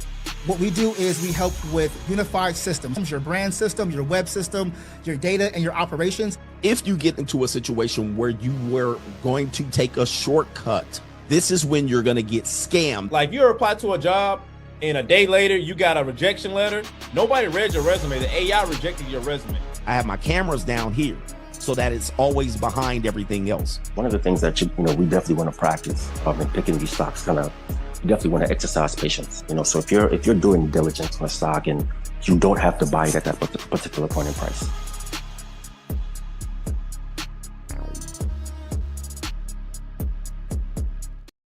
Hey, it's boss up season out here. Shout out to you guys. Did you eat that? Hey, that's what I meant to press right there. You better boss up out here. Quick boss up video for you before we get to these super chats. We got a great show for you lined up today. Let's get into the boss up video here. There's a good video that I've seen on Instagram, and I've seen these many times before, but we're going to show you this one. This is a good one right here. Why the rich don't understand, don't help the poor. All right, they got money for wars, but can't feed the poor. Okay, they got money for the common loser strategy is that people who are successful should help broke people. All right, which I've told you, no, you should employ broke people. You don't help them because there's no point in helping them. I worked in fitness, and a woman once told me, a marketing professional said, in order to promote your service, you should promote to fit people, not fat people. You always promote to fit people because they're going to invest in themselves. They have whatever it is, their arrogance, their insecurities, their narcissism, whatever that is, and their lifestyle is going to work for your service. Right? They have the discipline to carry forward and the need to do so. A woman in a high status marriage has a need to stay fit. Kids that are in a high competitive environment for sports need to stay fit. All right, husbands that need to hold on to their wives or get up to a higher position in their company, they have a need to stay fit. You don't promote the fat people because fat people are undisciplined. Their whole life has been undisciplined. They're not consistent. They quit. All right, they probably work in a job environment where other people are fat. All right, so there's no need for them to be fit. Right, they probably work in a seat. They work sedentary. The DMV, they work a government job. These people don't have an incentive to stay fit. So they're going to quit. They're going to quit when it gets rough. So you want to. And when I worked in fitness, I worked in a high-end community and I was completely booked. Completely booked. Now, if I took those services to a middle-class area, I would be having to discount my services. But I was booked even paying at a high rate, $100 an hour plus. All right, because these communities invest in their health and they know that in order to be somebody, they got to overcome. And fitness is one of those things that you can't buy, but you can buy people to coach you. So in order to do that, you got to build the discipline and the resiliency. You got to be able to overcome adversity. And fitness is a good way to do so. Okay, so if you think that helping rich people, helping poor people is the answer, it's not. It is not the answer. And I always tell you, the only thing you should do for a poor person is possibly employ them or leave them the fuck alone. That's if you want to be wealthy and if you are wealthy. So let's go to this guy right here. He says, I now understand the rich. Let's see what he has to say here. Understand now why rich people would not help us, because now that I got out and made a little bit more money, people come to me and say, bro, what do you do? Teach me, put me on, bro, put me on. So I tell them exactly what they have to do. And then they say, oh, but I can't do that. Okay, well, I got to wait till Monday. I don't know, man. Like, I'm a little tired. It's just excuses. I understand now why rich people would not help us, because now that I got out. All right. So once you get out, you know it. And one of the things that has hampered me is that I was in the service of helping men. But now that I've been helping men for almost a decade, I realize they don't want help. They want sympathy. They want shit for free. They want the information for free and they're not going to use it. So I was like, there's no point in helping these men. All right. And I had to shed that. I had to mature and grow and understand that and accept it that men just wanted information. They wanted information to feel good about being the piece of shit losers that they are. So I was like, nah, bro, let me help the right men. Let me target for, because as soon as you raise the price $5, them niggas don't want to hear it. As soon as you try to sell them something, they don't want to hear it. So I realized that, and I realized that the manosphere was built on that. It was built on a group of men that didn't want help. They wanted sympathy. They wanted a reason. They wanted a reason to hate why they were in the position that they were in. They wanted you to be with them. They were like misery that wanted company. And this is the same as poor people, that how they look at rich people. This is the same as if you have the solution and you give them solution, they're not going to use it. They're not going to use it. You can give them the solution to be wealthy and they'll find an excuse. Similar to people who want to be content creators, they'll find an excuse. All right. And then you'll give them the game and they won't do it. All right. Trust me. I've been in many industries and people ask me to help them. And you sit there and you put the program out there for them. And then they'll find a reason to not do it. And you're like, well, all right, this is why I charge a lot more. That's why I charge a lot more. Because this is why women charge what they charge to date them, because dudes will waste their time. They will waste their time. So I don't mind that women want more out of a date. But the problem is men, they'll take less from a guy just to scratch their pussy urge. And so what guys will do is say, well, she gave it for him for free, but you're not him. All right, you're not him at all. They'll decide who they give free pussy to, and it is going to be not most men. So then what will happen is then they'll say, well, in order for me to get dressed, I'm going to have X, Y, and Z, or this expectation met, because men will waste everybody's time. Women will waste your time, but nobody wastes your time like men. Oh, brother, we black brothers, man, we should stick together. Help a brother out. Nope. We're doing this for men. Content creators will hit me up. Let's do an 8-hour live stream where we just sit around and shoot the shit on a Friday night for men. And we'll do it for the men. Nah, fuck that. Fuck that. I ain't doing that shit. I ain't just go sit around and shoot the shit. I got shit to do. I got kids. Right? I got shit to do. I got a date to be at. I got pussy to hit. I got money to make. I got a lifestyle to live. I got rent to pay. Sitting around with you all bunch of punk ass niggas. Complaining, saying nothing. Sitting in the back, nigga in the car, in a dimly lit car with the sun going down, sitting there with an earphone in, ready to chime in. Fuck all that, nigga. Fuck the bullshit, man. I was like, man, I ain't got time for this shit. What kind of time schedule you think I got? Wasting your time, nigga. All right, most men ain't gonna never be helped. Let's just say that. And I know that, so I know it's cooked. Shout out to our brother NGN says, more doom and gloom news. The world is de-dollarizing fast. Well, it's there pretty much. In the past 4 years, the percentage went down from over 70% to now only 15%. That is the dollars being used.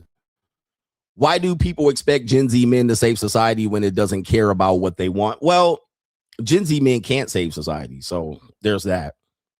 But what they want you to do is fall on the sword. They want you to be out here creating babies and stuff like that in an environment where women have adjusted. The women of today are not the women of old. This is a new woman. The woman of today is a new woman, man. I'm telling you. And it's getting to the point where it's almost worldwide. You see the Muslim divorce rate, Islamic divorce rate, 33%. 1 in 3 marriages cooked. And I'm going to tell you, man, Instagram is all over the world. The days are gone where you could go to a small province and them bitches don't got no social media. Once the social media is like what Angry Man compared to Lilith looking at her reflection in the water. Once these women have social media, it's a wrap. Okay, because I actually was on TikTok trying to engage with the platform so I can get my TikTok back up. So I'm engaging with and it was a bunch of where were they from? I think it was a Vietnam. It looked like Vietnam, but they were in like a province. All right, meaning that, and they was up in there. I wish I could pull it up, but they was up there on live with a phone, and they was just looking at the screen. Hi, and it was one woman that can read somewhat English, and she had like no eyeball. She was like half blind in one eye, no eyeball in the other. She was like, hold up, this is how she was looking. She was like, hi, I'm very good. Thank you very much. And people were donating whatever the fuck they were donating on the screen. It was my first time seeing it. And they were like running around in dirt and sandals, and grandma Vietnamese granny was out there, bro. I was looking like this shit like, bro, it's a wrap for that community, because people worldwide was just saying hi. And I was like, it's a wrap. Once they get that phone, it's a wrap. And women all across the world got access to the whole entire world. Wrap. So you can't go find no women that ain't going to get on the Instagram. Same thing as Philippines and Thailand. All them bitches on Instagram too. They on Instagram now.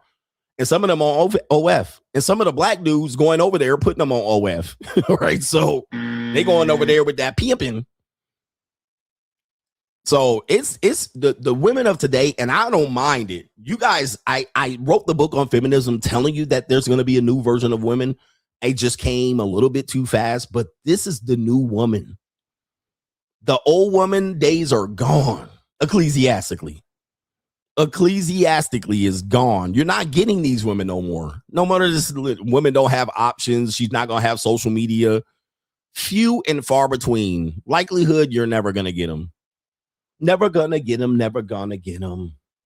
These women got freedom like no woman have ever had in the world. Ever. The women have ever lived the world. These women have freedom, more freedom than all of these women combined. They can do what they want to do out here.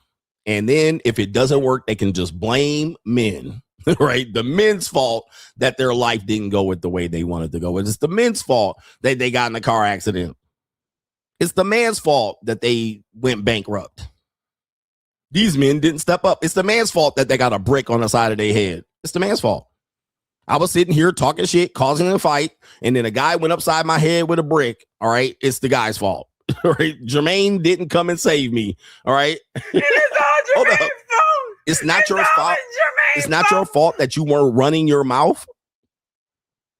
It wasn't your fault that you was talking shit and you got hit. That was your fault. Well, it ain't none of my business. Shout out to Mark Muhammad says, speaking of finesse CGA, it seems that the man is taking Gilbert Arenas' bicycle and giving it to Skip Bayless. If you get some time, check it out. Can you cover this on the Money Mindset? Probably some good business lessons. Thanks, Coach. I saw a video covering it from Poetic Flacco, I believe his name is. Shout out to him. He be on everybody's head. All right, Poetic Flacco seemed like he don't leave that chair. He just cutting that content. So shout out to him, and he's doing very well. But apparently, I think Gilbert Arenas actually sold his channel. And then now his channel is under the control and governance of a corporation, which I talked about in the Money Mindset. You will find that private equity firms and corporations are going to start purchasing social media. We're the early form of the music industry from 1950s and 40s. So you're going to have people come in here. So he sold out. He said, I got a bag. But apparently, then you don't realize these corporations can make decisions that you don't have no input on. And if it's in fact, they're just giving the ball to someone else and making him step aside, well, that's what it is. That's what it is. All right, shout out to our brother here. Demetrius says, lighting these YouTube streets with enlightening info. Man, shout out to you, man. I'm here to enlighten you for sure. All right. I'm here to enlighten you. And as much as you might think that I'm wrong, I'm right. Shout out to our brother here. Jamal Ingram says, why are the middle such haters? Because the middle people are stuck. All right. When you understand classism, I'm a classist. I'm not a racist. I'm not anti-religious, although I think religion is a joke. You know, it's a joke played on the people to control, but that's neither here nor there. I mean, I'm not trying to shit on your belief. What I am is a classist. I believe in class. I believe in classism, and I understand that there's levels to this shit. Much of your problems have to do with class. All right. And it's not necessarily money, because money and class are somewhat synonymous. They're somewhat equivalent to each other, but it's not almost necessary. It's not always necessary to have money. For instance, you can be a part of the upper middle class, but a teenager. You don't have any money, but you're part of the upper middle class. You see, because your family, your father or your mother or whoever the combined incomes are, make you be part of that class, so that when you elevate as a emerging adult, you could be part of that class at 25, vote Republican, and you don't have a good job, a stable job. So that means you can be have no money, but be a part of the upper middle class or the upper class. Same as the people who are in the middle class, the lower middle class to the poverty class. You can be rich financially, meaning that you can have a lot of money and you're destined to be still part of the lower class. Okay, so Floyd Mayweather is an example. How many other NBA, NFL players have gotten hundreds of millions of dollars, and then just because they were socially or financially inept, they went right back to the poverty class or the middle class? So you can have dollars. That doesn't necessarily mean you are part of a certain class, or you could be a part of a certain class temporarily and fall down. But even as you elevate up or fall down, you got to adjust mentally to that class. With that being said, the middle class is the place where it is difficult to survive. And because the middle class is packed. There used to be a bigger middle class, but they don't realize they're sliding down into poverty or the lower middle class. The middle class, in order to be in the middle class, you have to keep yourself on the hamster wheel. Like, you can't step off and take a break. Your only breaks are predetermined, typically by weekends or 2 off days. You get 2 off days, a Monday and a Tuesday, or a Saturday and a Sunday. And then you got to get back on the hamster wheel. If you take too many breaks, take too much time off, you're going to be back into poverty. You're going to slide back relatively quickly. So the middle class will unite as much as they can with loser mindset. They'll tell you, don't quit your day job, don't start a business, the economy, Trump, orange man bad. They'll do things to develop a consensus to stay together so that you don't get away. All right. The people that will stop you from getting away, it's not the poverty class, it's the middle class. The poverty class might kill you, randomly, right? Statistically, if they see you in the wrong hood, wearing the wrong clothes or the wrong color hat or the wrong color shoes. They'll do that, but they typically don't have access to you. It is the middle class that will drag you back down. They will come back with these things. Rich people only drive Toyotas. They don't drive luxury cars and sports cars. They don't buy Rolexes and wristwatches.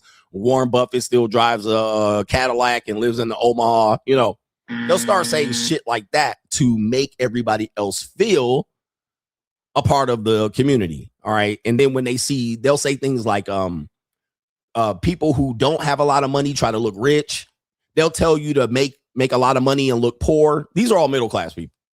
Okay. And the reason why is they're on a hamster wheel. They can't get off. They're just constantly, all right, this is constantly on there. So what happens is they become the biggest haters. But they hate through certain dumb things that you can disprove. Rich people don't buy supercars. It's the upper middle class and the lower middle class people trying to look rich that buy middle class. They'll tell you that rich people don't buy Louis Vuitton. They moved on to Fendi and Prada and Cope, and they start naming shit. Like, how, nigga, how, bruh? This is crazy. It's crazy talk. It's the middle class that's holding up Louis Vuitton. I mean, listen, I get what you're trying to say, but the shit just sounds crazy. It's just hate. It's just a form of hate that they'll do and virtue signal to get comments, to lead you astray or feel comfortable about what you need to do. What we do need to minimalize, just minimalize. You don't need all that shit. You don't need everything. You don't need all that stuff. You don't need to accumulate, because the people that accumulate, they're really broke. We don't teach you that on the money mindset. All right. So the middle class and the people in the middle are going to be your biggest haters. They're going to be haters, and they're going to misinform you because they don't know. They're speaking out of ignorance and a little bit of saltiness and a little bit of lack of knowledge and understanding, or to mislead you. Misinformation, good old misinformation. Shout out to Larry C. Says, speaking of books, my last time I went to Borders, I bought a dictionary. When I got home, I noticed all the pages were blank. He says, I didn't have any words to describe how angry I was. Shout out to you and the Coach Gang. Take me out with the can you do this real quick. Here we go. Can you shut the fuck up? Indeed, I can. Indeed, I can. Okay. Middle class people will tell you this. All right. This is what middle class people will tell you. They'll tell you that 2024 is not a time to flex. All right. Don't flex because you're going to get robbed and killed. Now, we're going to see a poor class nigga get robbed and killed later on today for this stuff. But don't flex because you will get killed out here. So don't put your shit on the internet. They'll tell you shit like this. Smart people don't put their shit on the internet. They do it in silence. Like, nigga, really? Really, nigga? Are you okay? Rich black people, you're saying, really? So people don't put their shit on the internet. That's a way to quietly make you work hard to get shit so nobody can see. Like, okay, I'm sure that's what rich people do. I'm sure that's what people do is they get shit and don't tell nobody. Yeah, right, nigga. Yeah, motherfucking right, bitch, nigga. Hey, let me tell you something. This is a cotton picking lie. I lived in wealthy communities, man. They got them damn supercars running up, up and down PCH, Newport Coast. They got big ass motorcycle places down in Daytona with the super motorcycles. Man, the Mexicans got the low riders. Like people say loser shit like that with no evidence. They're convinced. No evidence whatsoever. People are flexing all the time on the internet. They flexing vacations, lifestyle. There's by the way, man, let me tell you something about women. Women got the internet shit on lock. And for some reason, my algorithm is not very good. But when I have women over and I see what they're looking at on Instagram, I'm like, none of this shit pops up on my Instagram. You know, you got to feed your algorithm. But there is so much flexing and shopping and consumerism over on the woman side of the internet. It is insanity. It's insanity what they're doing with these tools. Now, men are just jumping on the internet hating women. And you're just seeing hate for women. But what they find is crazy. I'm like, what side of the fucking internet are you on? And they start showing me this and that and what the women are doing and all these Instagram whores and skeezers and bitches selling pussy all over here, traveling around the world and and on vacation. Dude, one of my homeboys, he married this woman and she was a high level executive. She ended up getting major brand sponsors for luxury vacation and home decoration. So corporations come into her house. They said they got free cook ovenware, ranges, free dishwashers. A dude came in and put a pool in because she's a major influencer. When they go on vacation, the Hilton and all of that, they get the suite so she could do a review. I'm like, and then he asked me, how's it going on your side? I see you're doing well. Are you getting major brand sponsorships? Nope. No, I'm not. I'm getting none. Right? I don't get major, not doing what I'm doing. I just got to have niggas to hit the Cash App. And 80% of the people want to listen to me for hours and don't hit it. And then when I be like, well, you know, support the show, stop begging CGA. I'm like, oh man. Like, it's like, man, I'm telling you, man, what's going on in the world. And sometimes you can get too much deep into manosphere content that you literally miss the world. You literally miss what's going on in the outside world. You can really bury yourself deep down in the rabbit hole, especially with conspiracy theories, which I love. All right. The hate for Jews. You guys are going to get buried in this. Completely buried way down into the point where you're never going to come back. So I always tell people, that's why we tell you to boss up. That's why we tell you to boss up. But telling people that people don't flex on the internet is crazy work. Crazy work. It's loser talk. It's them just trying to hate. And that's the way they hate from the sidelines. Because they don't have, they're going to hate on you. So why get shit and then all right. Why do shit? Why do shit? Why do shit out here then? Let's just do nothing. Let's everybody do nothing and be happy. All right, shout out to our brother Luciano. Says, Coach, I recently added a 20-year-old JUCO to my rotation. She's fit, feminine, and friendly, and tightly packed like a can of sardines. Shout out to you for that nice prime piece of calico. Shout out to you, that prime piece of calico, and you having a good time putting hands on hips. Shout out to Luciano with the co-sponsorship. All right, man, appreciate that. Let's get to this part of the show right there. By the way, join us over there at Stream Element said, learn about the JUCO. Coach Greg Adams at gmail.com. What is it? Coach Greg Adams at locals.com is what we doing around here. What are we doing here? All right, just did my blood work. Everything looks good. Glad I paid for that.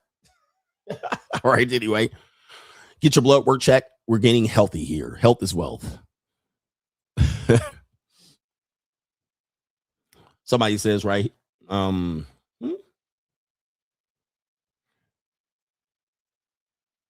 not sure what that means. I don't even know what happens there. What that mean? All right, I was looking, it caught my attention for a minute, but I'm gonna just go ahead and move on. 21. All right, we got age gap relationships here. Let's move forward and matriculate the ball downfield. We have It's an Evil World we live in. Or no, to be inside the mind of the modern woman. That's what we're going to do. Inside the mind of the modern woman. All right, first video up, we have a woman that says they're going anti-age gap. Anti-age gap. So these young ladies saying that age gap relationships are cringy. Speaking of, Luciano, he's talking about you, brother, with your 20-year-old tightly packed piece of calico. But there also is always going to be this one thing they leave out. We're talking about why age gaps are not good for young women in their 20s. All right, here she is. Let's go. Might upset some people, but I have a hot take, and I have beaten the horse so much with my friends, and I still am not over it, so I need to bring it to social media. Here it is. Age gap relationships in your 20s should not exist. Whether you're both in your 20s, like a 21 and 28-year-old, or if you're in an age gap relationship, but one of the person is in their 20s, it should not exist. It's not right. What? I will not be explaining it further for now, but let me know what you guys think. This might upset some people, but... All right. Okay. I'm slightly confused. Age gap relationships shouldn't exist. Even if, so even in your 20s, if it's 28 and 21, it's a big no. All right, that's quite confusing. That's perplexing here. Okay, here we go right here. I'm in my 20s and my man is in his 50s. She's happy. Make choices for yourself, not others. Facts. All right, of course, they're telling her she's being groomed. She says right here, 5 years max. I'll say this, 5 years max. Who gives a fuck about what you say? Like, this is what the world has turned into. Okay, now, if you said, in my opinion, I would not do more than 5 years max. I'm not comfortable with 5 years max. But to regulate it for other people is loser behavior. You have no means to regulate this. If both people are in their 30s or 40s or further, she doesn't care about the age gap. But if you're 18 to 24, your partner shouldn't be more than 5 years old. All right, well, let's give her the sound effect and let her know what we think about this shit right here. Shut your bitch ass up. Okay. There's always an exception. The human experience is not one size fit all. Exactly. This one woman says, I think this is a sweeping statement, of course, about people's relationships, and it should not exist. He said, after 25, you're a genuinely adult on all fronts. Again, propaganda. There's a 25-year-old. You're an adult at 25. Your frontal lobe is developed.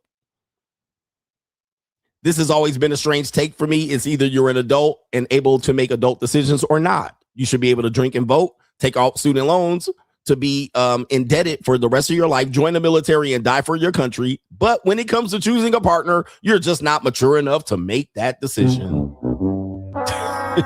Okay. That is always the conundrum when it comes to this idea of this emerging adult. You're an adult at 25. Your brainstem don't develop. Your frontal lobe is just jumping in there. All right. Which is a cultural myth. I've disproved this myth multiple times. It's not true. All right, it fully develops. Yes, there's a sense of it that fully develops, but it's not undeveloped at 24 in 9 months. It's developed. You're pretty much developed by 16 with a couple of things that you will learn by experience that does not exist by 25. We'll give you that. But let's just go with it. If you wanted to say age gap shouldn't exist based on a number and just throw it around there willy-nilly, which we have laws for that. But if you do that, now, what do we take away? Do we take away voting? Which I'm going to say that should be the first thing we should do. If you're going to tell me a brainstem don't develop until 25, people don't have an understanding of who they are and what they do and are not responsible for their choices. First thing we should do is take away their right to vote until 25. Now, you know me, I'm all for some shit like that. Because I'm all for ignorance. I'm all for people shooting themselves in the motherfucking foot. I'm all for making people look like a hypocrite. Oh, cool. All right. Yeah, great. You know what we need to do is sign away women's right to vote until age 25. Let's do it. Okay, you can't drive a car until 25. You can't drive a car past 35 miles an hour on a freeway. You got to take all side streets before the age of 25. Right, because you might kill somebody driving 80 miles an hour down the highway. So you're on a regulated vehicle until 25. No driver's license until 24. Let's just keep it going. No motherfucking, you can't buy alcohol at 21. None of these bitches can go to a party or a nightclub. No nightclubs until 25. All right, let's keep it going. Nobody can go into a nightclub until 25. right? That's how ridiculous it is. All right. Okay. All right. What do we got here for our gift today? Hold on for a second. All right. Thank you very much. Yeah. Thank you, baby. Hydration in the middle of the stream. Look at what, oh, you can't see it because it's a little bit, but it's a green coconut. It looks like a beer coconut, but shout out to her right here, the mysterious JUCO girl. You see, ladies, how easy it is right here. But bitch, you at work pushing buttons and counting beans. Make that money, ho. All right, it is what it is out here. We winning over here with the JUCO doing a good job out here. Treating a nigga like a king. I guess I gotta reward her today. I better reward her. I better reward her. But getting back to what I was saying, no nightclubs, no alcohol, no vape, no voting, no vucking. Do something. Like, don't just say we're not responsible for our decisions, but then take all the benefits and rewards of being under 25. Yep, you can't go on a plane. You can't fly solo. You can't buy a plane ticket. Let's keep this shit going. Let's keep this shit going. Yep, no OnlyFans. What about OnlyFans? 18? Nope. You got to be 25 to get an OnlyFans account. Now watch what they do. Now watch what happened. They going to start scrambling and scraping for shit. They going to start shuffling. Okay, a lot of you guys got to call their bluff. But they just want to say, well, it don't benefit me. The guy gets what he wants and I get nothing. And I thought I was getting something, but that Birkin bag and that fucking purse and that $550 is all gone. That's what we're talking about, but they don't want to do it. That's why I say they out here bullshitting. Now, if they say, well, no, all of those things are fine, well, then your brainstem is fully developed at the same age, 18. But we're really teen is in the, by the way, I heard some fucking idiot say, well, it actually says it in the word teen, so that means child. No. Teen does not mean child. Teen is a new word. The word teen doesn't go back past 1940. It is a new word. It has not existed. I mean, now we counted teen because the African Egyptians came up with the counting system. All right. And we came up with teen. All right. So that is what it is. I gave some shots to the pro-black Egyptians. But teen does not mean child. Teenage is a marketing term. The term before teenage was adolescent. Adolescent means young adult. So you're not a child at 18 or 19. You're barely a child at 14, 15, and 16. So you're a young adult. You're not a child. So these ignoramuses keep talking that dumb shit. Teenage does not, just because it has teen in the name or the age does not mean it is a child. In fact, the word teen doesn't even, the word teen existed before we were even using it to categorize human beings. We were trying to count shit. All right, 16, 17, 18. Nobody was thinking, oh, teen, 19, 20, oh, child. Like, people are idiots. People are so dumb. So again, teenagers are not children. They're young adults. Now, should you have sex with young adults? No, I think there should be some laws related to that because, well, give some girls and guys a chance. But that's not going to stop these motherfuckers in Jamaica and Ghana and motherfuckers Zambia because them white women be fucking teenagers over there. But that's neither here nor there. But teenagers are young adults. They're not children. And I'll die on that fucking hill because the word that used to replace teen was adolescence, which was a young adult. All right. But anyway, that don't mean you get to have sex with them because they're a young adult, though. Not always. Right. But God has sex with a teenager. God has sex with a teenager. So if God can do it, only God can judge me. Right? I'm just joking. I mean, God fucked the teenager with his ecclesiastical dick. If I'm not mistaken, no, or am I tripping?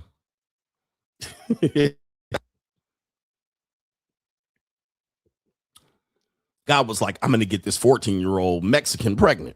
Her name is Maria. Or was she Jewish? She was Jewish because Jesus was a Jew. Y'all hate Jesus? All the Jew haters hate Jesus too. Or do they like him? I'm confused. Are the Jew haters Christians or what? Because they be hating on the Jews. I'd be like, Jesus was a Jew. And they'd be like, well, All right. Anyway, but they say they're Christian. I was like, Jesus never said he was Christian. Or am I tripping? He didn't even know what a Christian was. He knew what his 12 apostles were, but he was dead 300 years before they named Christian. By the way, Christian was a pejorative. There's those Christians, like the N-word. All right, the N-word. Christian meant the N-word back in the day. When you were determining what a Christian was, oh, those people, they follow Christ. What do we call them? Christians. Them damn Christians. Goddamn Christians. Feed them to the lions. Ass nigga. All right, anyway. What are we doing here? Apparently, he saw a woman named Mary Magdalene, too. And I'm pretty sure she had a train ran on her at some point. Train. Did he hang out with Mary Magdalene or did he heal her or put hands on her? Because somebody told me she had a train ran on her. Train. Did I read that in the Bible? She had a train ran on her? They did say she had a train on her. Train. All right, anyway. And Jesus was hanging out with her just like, yeah, how was that train you got ran on you? She's like, do you run a train? And Jesus was like, I don't want to run a train because I'm the Son of God. All right. I have power over my flesh. Train.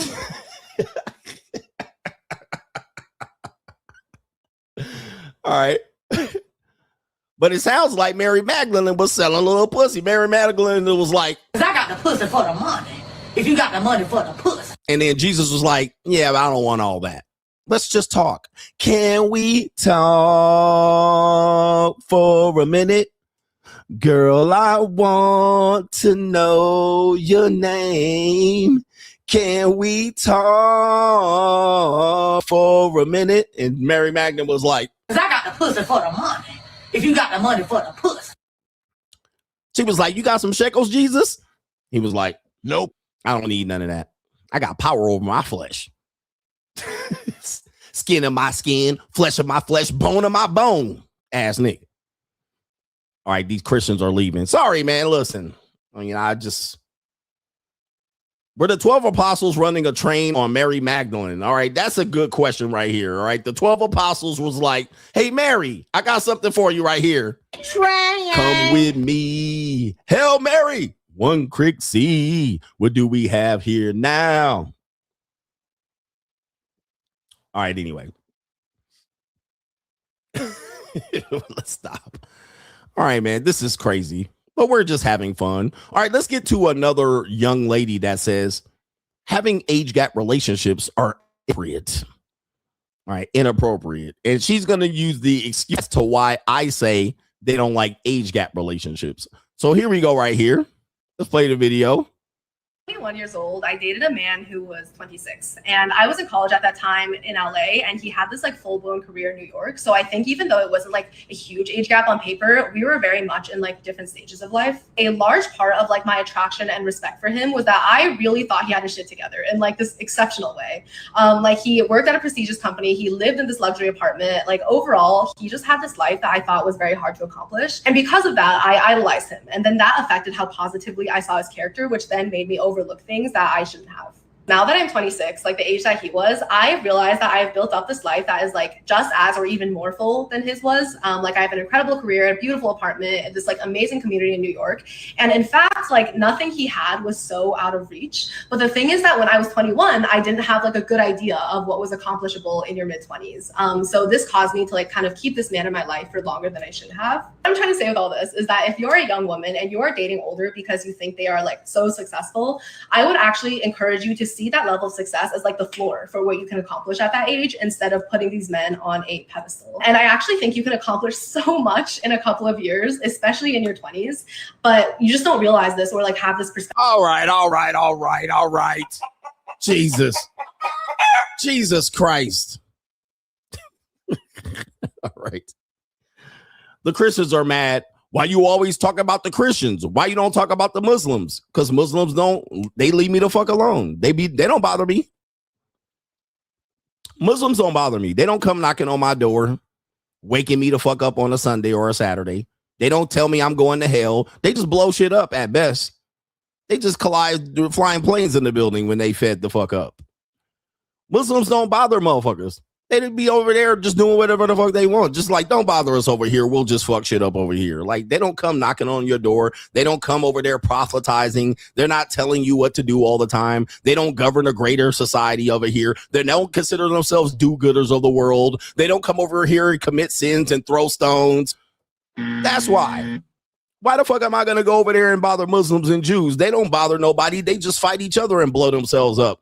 They don't fuck with me. They just over there not eating swine and blowing each other up. All right. So I'm not over there. They don't bother nobody. You know who bothers people? Christians. That's what. And we live in a Christian society where we all have to follow your Christian rules while you live like a hypocrite. Yeah, see, that's why I don't fuck with them. That's why. Okay. They mind their own business until they time to blow some shit up. And then hopefully I'm not in the general vicinity of them blowing shit up. That's why. That's the only thing I would have to say about Muslims. All right, don't blow the shit up while I'm over there. Right? But it's the Christians that cause all the problems and then be like, why are you bothering us? Like, Christians will cause problems and then wonder why people bother them. Like, nigga, you're bothering them. We're not bothering them. We're just witnessing and trying to see if people wanted a relationship with Jesus Christ. In the middle of that, killing people, right? But that's neither here nor there. That's why. Do you hear any Muslims jumping in here fucking up the stream? No. It's the Christians. Right? The Christians will bother everybody and they will butt their nose in everybody's business. And then when you slap them, they'll be like, oh my God, you slapped me. Nigga, mind your own business. You have a whole life of bothering motherfuckers just to goddamn fill up your church pews so people can donate in your fucking church pan. And then you're mad when people slap you. That's why. So why don't you mind your fucking business? And but look, the Christians been bothering me for 50 years. So this is just built up pain of dealing with Christians. This isn't an overnight thing you can fix. Okay. All right. Christians been fucking with me for my whole life. All right. So I got some payback for you Christians. All right. Jewish people ain't been bothering me. They just fucked up my bank account. They fucked me up with the student loan and the feminism and the New World Order shit. But Christians every fucking day just needling you and you finally elbow them bitches and they be like, oh, talk about the Muslims. Now you want me to talk about somebody else. But if I was talking about the Lord and Jesus Christ and the Latter-day Saints and the Holy Ghost, nigga, you would want to be out there turning your thin ass pages in your Bible with your outliner and shit. Look at these Christians leaving.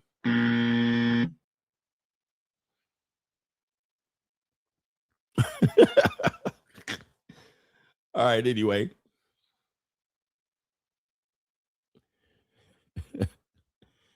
He says, what you're talking about are people who claim to be Christian. See, look, I love to talk about this to help you. Don't start dicing up the Christians. See, that's when when the Christians, when you start talking about them, they'll be like, well, they're not the true Christians.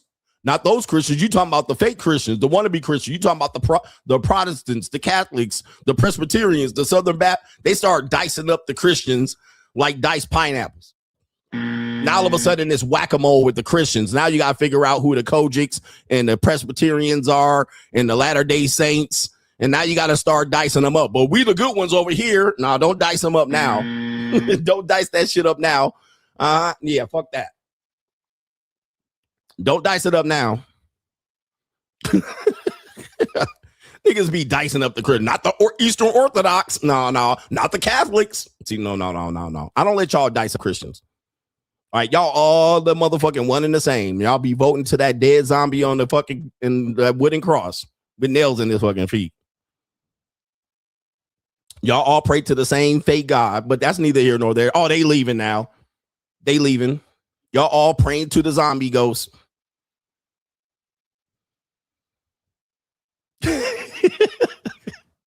but not us. Y'all all read from the same book. Not us, though. Okay. All right.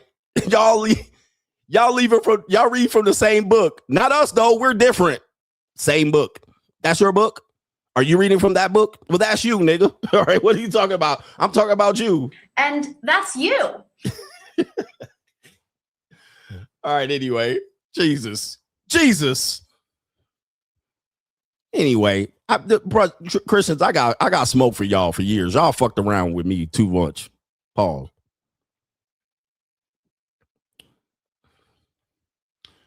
They got the nerve to be reading from the same book and come up with a different fucking meaning every week. Like, how's that possible? How do y'all do that? How do you justify that? Right? I just got a question. Like, how do you justify shit like that? How do y'all wake up in the morning and look with a straight face at somebody, read the same passage, and come up with any goddamn meaning right off the top of your head? Well, it really don't mean that. What it really means, y'all like, come on, bro. I don't got that. We don't do that for biology books. We literally be like, the Krebs cycle. Okay. Everybody has a pretty much consensus agreement that that's what it does. Right?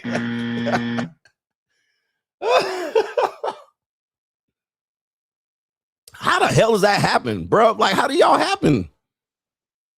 And then do that shit all the whole time. Man, I don't get it. Yeah, I don't get it. I'm like, how do y'all doing that shit? That shit don't make no sense. All right, anyway, let's get back to the show. The Christians are leaving. I don't mean to. And it's funny, though. I got to sit in your funky ass church for 3 hours sweating, looking at the choir walk down and all these fat people and these fat losers in the church and act like they praying and having the Holy Ghost. That's fine. But you don't want to listen to me for 15 minutes, rant about your sky daddy. That's interesting. Now all of a sudden you lost respect for me. But I lost respect for you when you had y'all ass shouting and screaming in church. All right. That was a little bit disrespectful. But now I got to sit. Now you don't want to sit through this shit. I got to sit through your all my sins are washed away. I got to sit through y'all hemming and hawing. I got to sit through that shit. I got to sit through this ignorant ass pastor making shit up for 45 minutes. But you can't sit here for 15 minutes and hear the reality, nigga, for 1 minute so you can make some corrections so you can stop bothering the fucking world. All right, but that's neither here nor there. Fuck you, ignorant ass people. You don't want to hear some shit about you. You ain't perfect. Oh, man. Come on, you ain't perfect. Just because you follow a fucking God. I follow my God and my God is perfect. No, he's not. If he's so perfect, why does he keep having to fuck up the world that he made?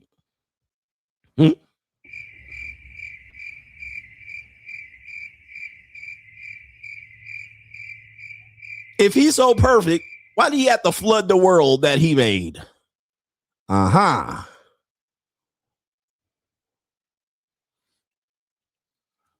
Because of free will. Exactly. So if we have free will, why do you pray?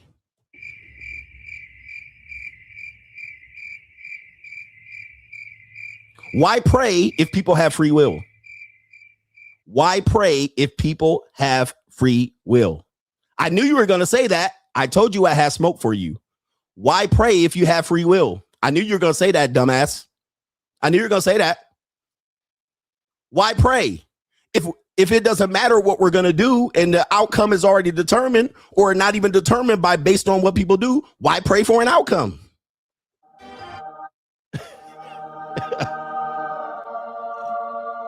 You can't pray for an outcome because God is not involved in it. It's free will. He's not involved in it. He's not involved in it. He's like, I don't have control. You have free will.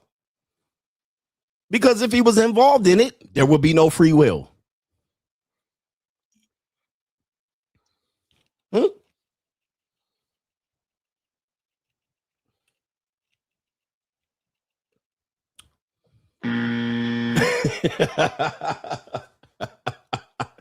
Where they at? They quiet now. They quiet.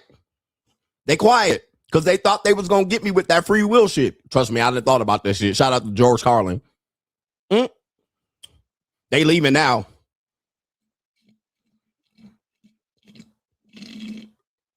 They quiet now.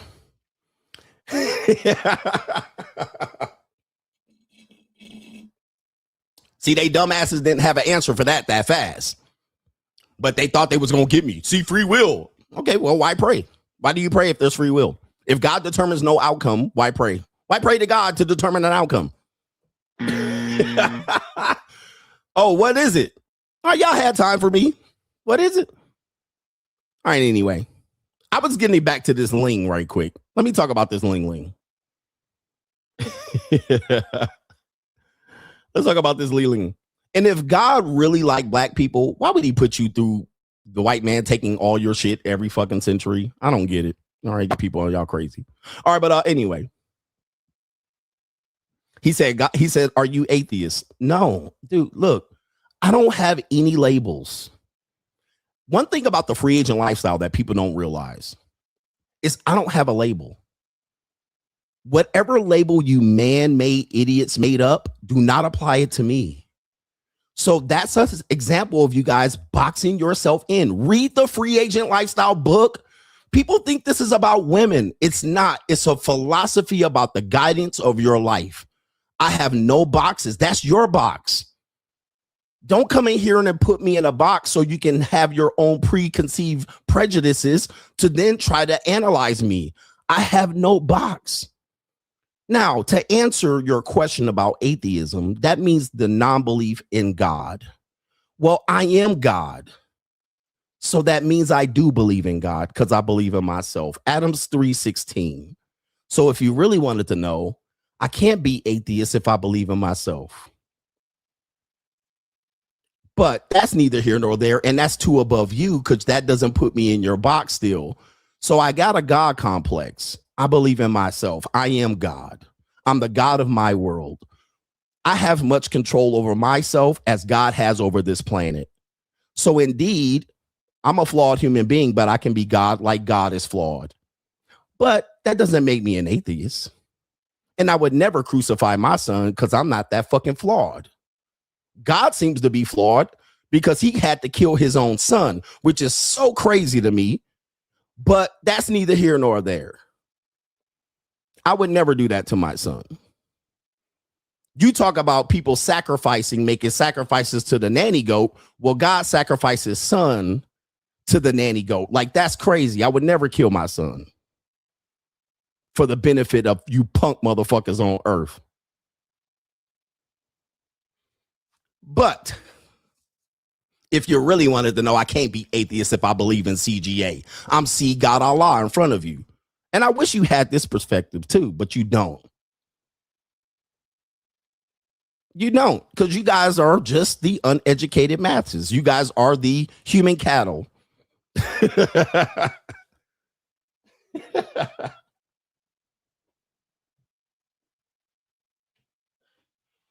One thing about the free agent lifestyle that you have to understand, this is not about women. You guys make this about women and it's not. This is about you and your life. I have no labels. Don't label me. Don't box me into a group. Don't box me into a belief system, because if you really to want to go in deep about my true belief system, you guys couldn't handle it. You guys could not handle it. So I only give you this little portion that you can handle, this little morsel, because most of you guys can't handle even the fact of you not having a job right now. You can't handle it. You can't handle what I really believe. So I give you this little bit to feed on because it keeps your attention, because most of you guys got the attention of Mickey Mouse. But if you really wanted to go into what I believe, you would have to really understand who I am, and that would require an investment. So I give you this little bit that you can feed on, and I will give you this book that you can be nourished and be guided. But you can't handle this shit. You can't handle this because, and I'm going to tell you why you can't handle it. Look at your fucking life. You can't handle it. You're fat, obese, overweight, lethargic. You're a fucking weed smoker. You waste your life on video games. You're completely a drifter. Can't find a way to get pussy. And I try to tell you how to get it, but it just takes too long and too much of an investment in yourself. And you just refuse to do it. And that means, why waste time on you piece of shit human beings when you're trying to box me into your little fucking fairy tale, and it'll never work. You'll never box me into that fucking fairy tale because I spent many years trying to understand what it was, and I've got to acceptance of what it is. It's a fairy tale. Now, if you don't agree with it, that's your fucking thing here. But don't have me red pill over here and you fucking blue pill over here. You want me to be red pill about women, but blue pill about the world. You want me to be blue pilled about the economy, blue pilled about politics, blue pilled about religion, blue pilled about everything. No, bro, I'm a free agent. Not about what? Not about women. I'm a free agent about this life. I have a free agent life. I don't have a free agent lifestyle against women. Right here. So I have my own system. I have my own philosophy. You don't have to follow that. I can educate you about this and wake you up about this, and maybe it'll wake you up about that. But you don't got time for me to really wake you up. But most of the reason why you're in the situation you're in, I can guarantee you religion had a big reason that you got into that situation. Many of the situations that you're in right now, religion guided you right to that fucking place. And you was right there in Sunday school all the way to 20. And the mistake you made, you can just track back to religion. Now, you don't have to believe that. But if I showed you that, you probably would wake up. But most of you guys don't want me to show you that. So I'll just stick over here.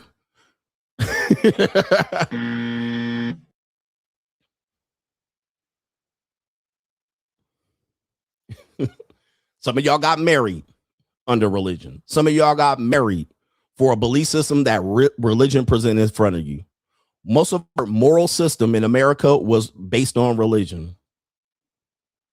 And the reason why you want things back, you will use religion to get there. We should be back in the church. We should be back to this. We should go back to where women. We should take women's rights and put them in the church. So that's one of the overwhelming premises and belief systems that you guys use to try to correct it. Religion. But it is what it is. I don't know what to tell you.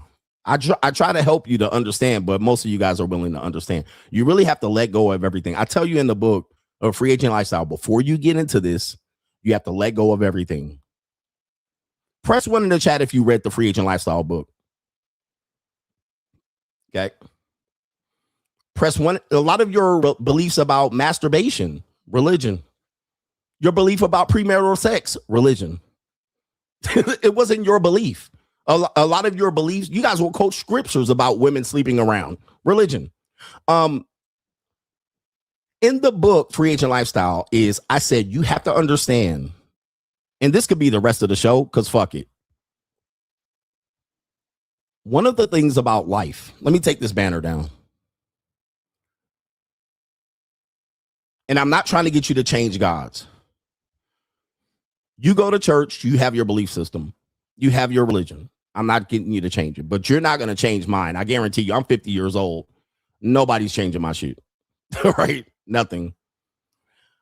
But in order to understand your life and accept it, you have to understand that most of your life is a fucking cotton picking lie. It's a lie. Okay. You have been lied to for a long time. Chapter 3 of the Free Agent Lifestyle. Don't box yourself in. Once you understand you've been lied to, you will then start to wake up. You will start to wake up. And you have had hundreds to thousands of lies perpetrated against you your entire life. Even today, they're lying to you. You get lied to on a daily basis, lied to by media, lied to by rappers, lied to by the World Wrestling Federation, lied to by the governments, lied to by religion, lied to by, it's not just religion that is the problem, but people use religion to lie to you. Lie to you about history, lie to you about science, lie to you about fairy tales, lie to you about marriage, lie to you about love, lies. Lie to you about sex. Lie to you about education. I mean, lie after lie. What about the Tooth Fairy, the Easter Bunny? Where did it start? Motherfucking Santa Claus. Lie to you in the movies. You will watch a movie. You will watch you will watch a movie, and let's say you watch a movie, and what a common movie that is made today is called an biopic. All right, biopic, or you could say biopic. And the biopic or the biopic is typically framed as an autobiography of real things that happen to said person. NWA had a biopic. Tupac had one. I believe Biggie had one. There have been several biopics or biopics that have come out. Then they will have documentaries and whatnot. Michael Jackson has a biopic. People think that that's exactly how the life went. So that when you start having conversations about said person, people will reference the biopic, which is crazy to reference that because that's Hollywood. Even the movie will say this is a dramatization of facts. These things did not happen in this order, but we created it to save for time of explanation. So they'll combine 5 events into one. So 5 things happen over a year, but they'll combine it into one to explain it. In the end of the movie, Chicago, I always say Chicago, but it was a movie about the Chicago Blues record label. At the end of the video, at the end of the movie, the guy, the Jewish record label crashes his car and dies. But as they showed it, something happened and he closed the doors and then he crashed the car and died. That happened months later, if not years later. It didn't happen immediately, but in the movie, it happened immediately. Cadillac Records. I always call it Chicago, but it happened in Chicago. Cadillac Records. So in the movie, you would assume that the guy immediately dies after closing said deal, and you would go with that as a history perspective, but you were lied to in the movie. That's not how it happened. He died years later or months and years later. It did not happen immediately. That's an example of you being lied to.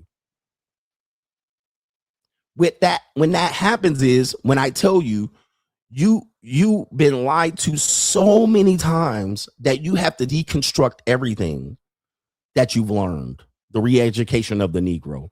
Deconstruct everything that you learned so you can re-educate yourself little by little. And even then, you can't re-educate yourself on everything.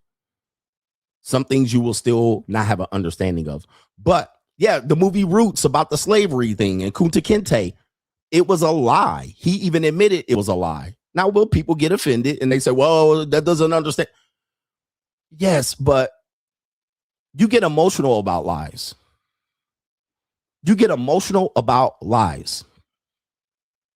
And once you understand that you get emotional about lies and you defend lies instead of just saying, let me release myself from this. It doesn't mean I have to not believe in that. But let me release myself from the emotion of that thing because this could be another potential lie that I'm defending and I'm emotional about because it was the first thing initiated to me. It was the first belief system given to me. The first belief system is often the belief system that you'll die for. Most of you guys were educated that there was God made the sun, the moon, the stars, and Adam and Eve and dirt and all of that shit. Then you got to school and they told you about evolution. You got emotional about that. Why? Because you didn't learn about evolution first. That's why. Not because it was false, not because there weren't lies in that. It was because you weren't told it first. Had you been told that first and your family believed it and they reinforced it, you would be fighting the fact that some dumb nigga would told you that God created the world. Okay, that's all that happens. And so we remove the emotion from the belief system because almost all of it is some sort of lie. Almost all of it is some sort of lie. You got to find out where the lie is if you're going to be emotional about it. But you just can't say it's true and then fucking try to beat me over the head. He says right here, that you see this? This is how they get emotional. This is what I'm talking about. This is what I'm talking about. They automatically heard that it was a lie. Did I say it was true? I didn't say it was true. I said that you weren't introduced to it first. That's all I said. See, these guys get emotional. And I'm telling you, these guys are not red pill. These are, when I call that the red pill is a bunch of gay, fugazi, incel, bitch ass niggas, this is proving my point. I didn't say it was true. I said you weren't introduced to it first. That's all I said. But had you been introduced to it first, it would have made sense. Okay. And then you would be defending it. Now tell me. He says, if that's the case, what's the lie in the free agent lifestyle? These niggas want to go to church today. I see y'all want to go to church. Look at these bitches. They want to go to church. What's the lie about the free agent lifestyle? Well, that's what you would have to determine. You would have to go commit to it first and then deconstruct it to find out where the lie is. That's on you. That's not on me. You have to do that. But first, it will require you to educate yourself about it. You would have to educate yourself about it, which I'm convinced most Americans are imbeciles. They're not educated. So if you can read the free agent lifestyle book, you can deconstruct it. But I would ask you, have you read the Bible? I'll wait.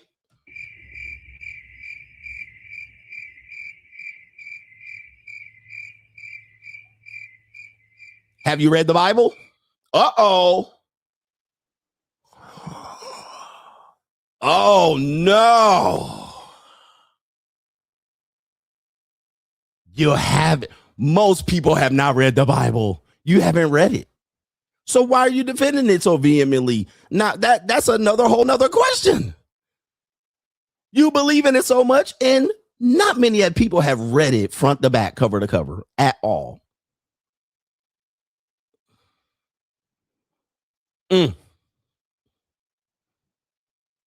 Now, the percentage of people that have read it is very minimal. And now, if you read it, have you understood it?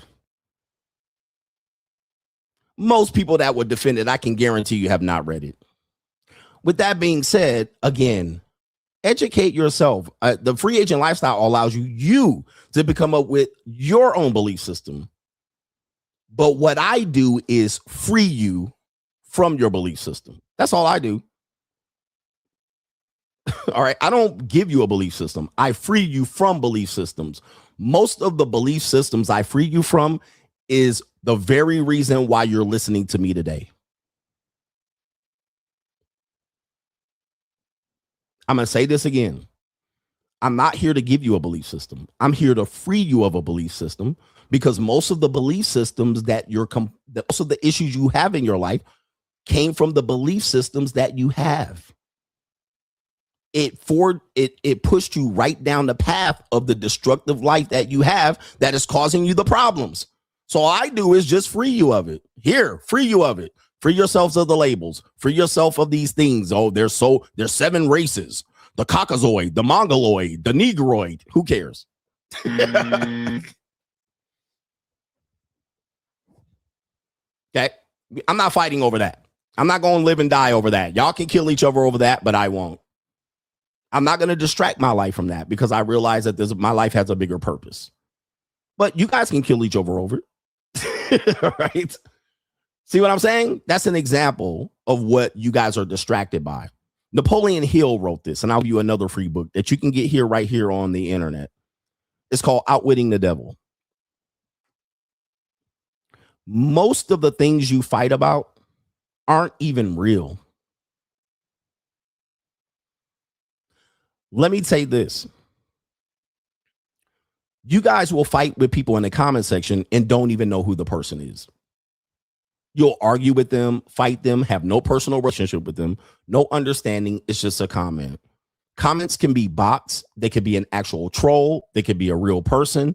They can be a person you don't know. But most of you guys will fight over these things and get emotional and upset.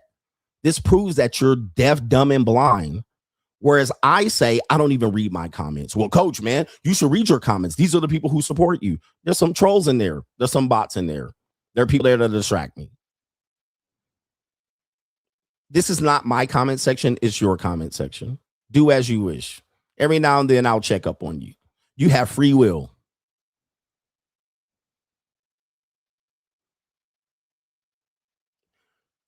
Okay.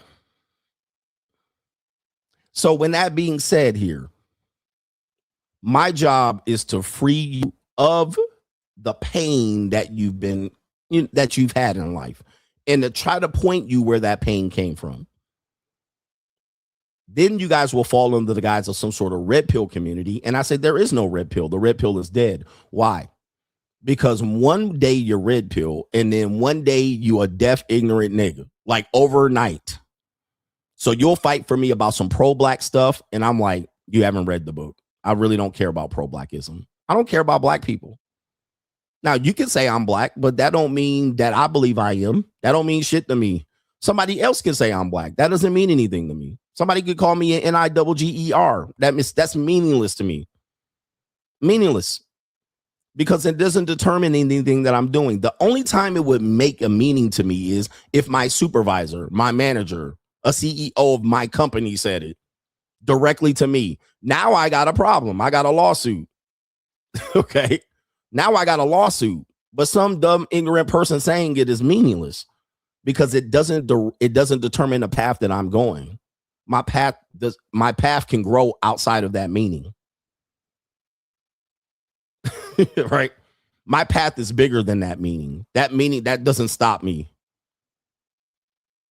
Okay. Same thing as religion. Religion can do nothing for me at this moment. Even when I'm dead, it can't do nothing for me. Right? It does nothing. And now, even worse, fighting over it does nothing. Neither is arguing it. Nothing. I get nothing from it. I've never swayed a Christian from his belief system. Never. And a Christian has never made me believe in Christ in all of my life. In all of my life. It's never happened. It's never like, oh, I got a second thought. Let me think this. Never. And I've never took a Christian and took his belief system away. Why argue about it? You see what I mean? Aren't there bigger fish to fry? When I tell you it's a lie and a distraction, does it make sense now?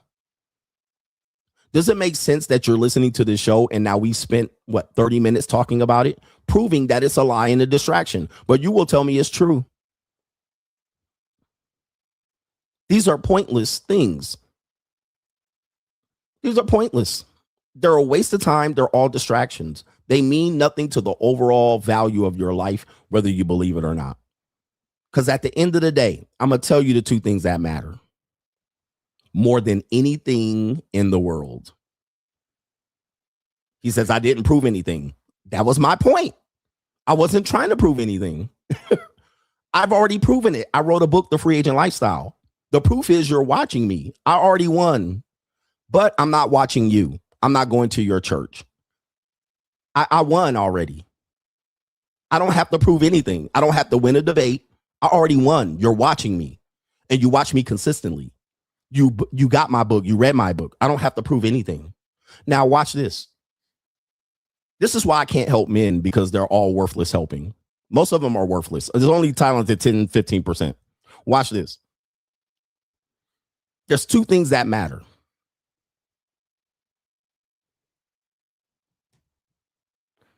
The only two things that matter in this world is money and pussy. And I can prove that.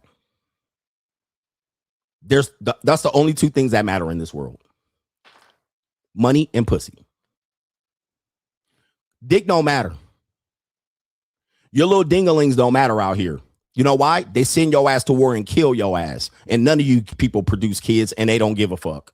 They don't care. They've been sending young kids to war, young fertile men to war for hundreds and thousands of years, and having y'all shot, stabbed, killed in the middle of the field, nigga, with plentiful seed to procreate for the rest of your motherfucking life. And guess what? Dead. Then a motherfucker. They don't care. They don't care about dingling. They don't care about semen and nut. They don't give a fuck about that. They got millions of that. You're meaningless.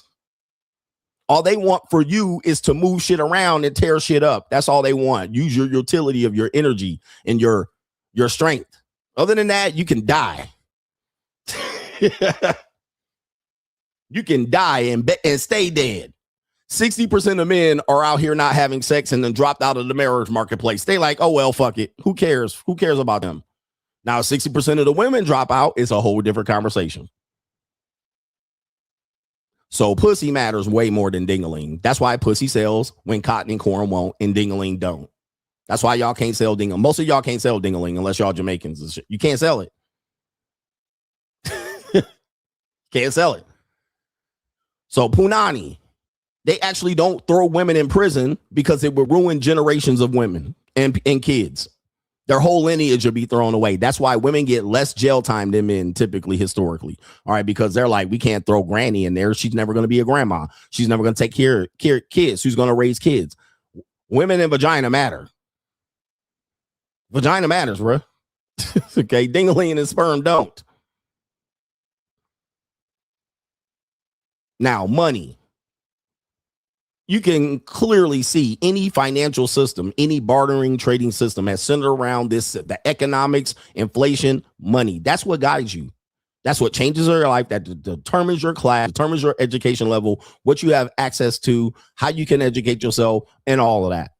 You don't have money, you don't got nothing. You have less.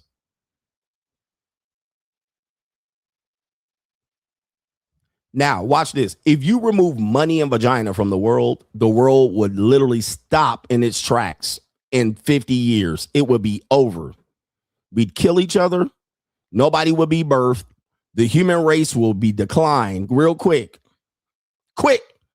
You can take Jesus. You can burn every Bible and the world will still keep ticking. You can burn every Quran, every motherfucking Jewish mosque. You can burn it all down and it'll still keep going. Everything will keep going. Nobody will move a fucking muscle. You can remove damn near all the men. This shit will keep going for probably as long as they can. They'll find the 2 remaining men and procreate the rest of the. They'll have vials of sperm from 2 men. The 2 remaining men. They'll just accumulate the sperm and keep the shit going. The women will be on Earth just like, all right, we'll fucking get it. But it actually was a documentary about that, or a little TV show about it, where there was only 2 couple of healthy men and they found a whole medical system to keep the world going. Keep that shit going. They just pumped these dudes. They was flying them in, bringing them in with security.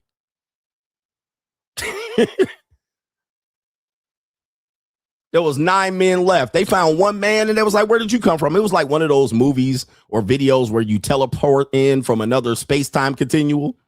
And they poured him in and he was there. They was like, who are you? They arrested him, took him to prison, milked him. Milked him. They hit him with all that shit. They was like, imprison the nigga, trap him. They were going to keep it going. All the vagina dies, it's a wrap. All right. Everything collapses overnight. Overnight. So that's what I'm telling you, man. And that's where your focus should be. That's where your focus should be. All that other stuff is just white noise, distraction. That's all. Just distraction. Now, if you like to be distracted by these things and you think I'm going to argue with you or try to prove something that I can't prove, which is the mysterious of religion, you got to die to see if it's true or not. I don't have time to die. Not today. All right. I ain't got time for that shit. But if it's my time to go, well, God, so be it. But I'm not trying to argue with no ignoramuses on the internet for some shit you can't prove just because you believe in it and I don't. It's a distraction. You're distracted.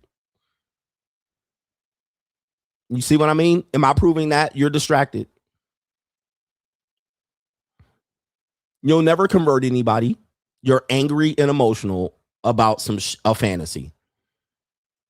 A literal defined fantasy. It's definition of fantasy. All right. It's the very little definition of fantasy. Fairy tale. Fairy tale. For instance, the fairy tale didn't exist 2,500 years ago. 2,500 years ago, it was non-existent idea. It wasn't even, nobody ever thought of it. All right. But we've been around. You can trace back civilization back 8,000, 10,000 years.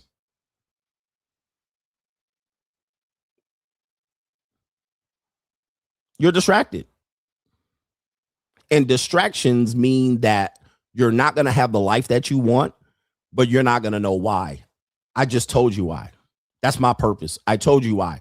You don't have what you have, or you got what you had taken away because of these distractions. Period. You got divorced because of religion. You got married because of religion. You got married because of belief system, norms, culture, mores, social norms.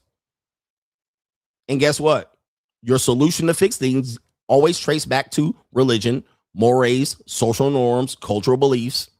Right? All right. And I'm like, okay, you're going to solve the same problem with the problem that got you into that problem. Go for it. Meanwhile, I'm going to stand over here. I'll just stand over here and listen to you ignorant people argue shit that neither person is going to prove is right or wrong. Go for it. Have at it. That's why when I call you deaf, dumb, and blind and ignorant, it's not as a pejorative. It is an accurate description of who you are. It is a true representation of what you look like. It is an accurate portrayal of historical facts. This is not to put you down. It is to portray who you are accurately so you can understand it without debate. So if it does then defend you, if it offends you, well, then I can't explain why it offends you, because if you all you would have to do is look in the mirror and see what you exactly have been represented by, which is an accurate portrayal of what I gave you. You're ignoramus. You're a Neanderthal. You're emotional. You're an incel. These are descriptive terms. You're fat. You're lazy. You're lethargic. These aren't put downs. These are descriptions. And all I would have to simply do is ask you for a picture. Just like I asked these guys on the cold approach, and they tell me they get hoes, show me evidence.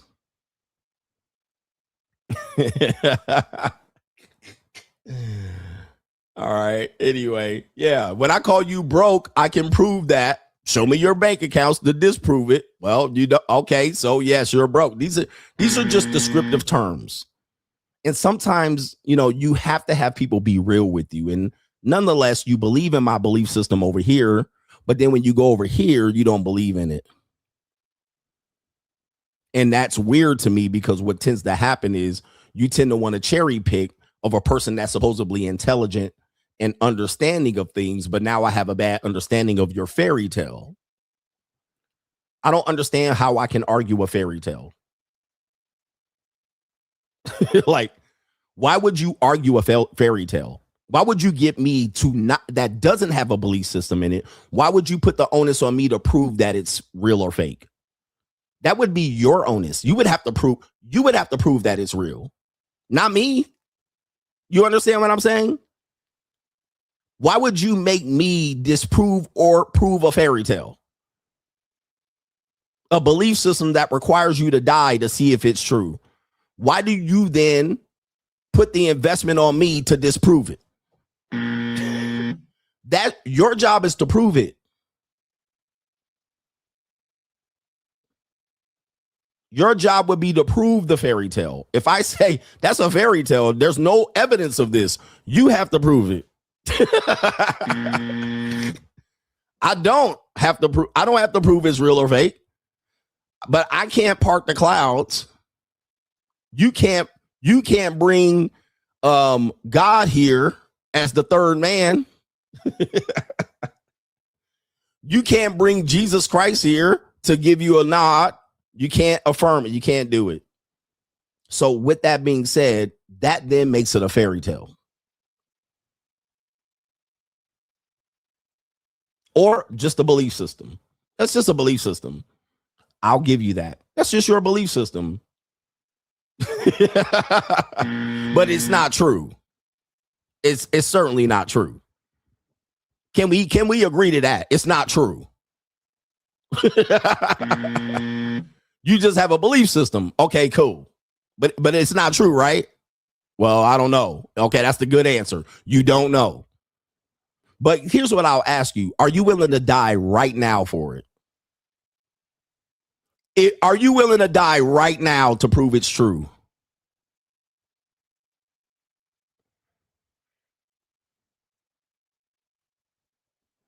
If you're not willing to die right now to prove it's true, it certainly is a fairy tale.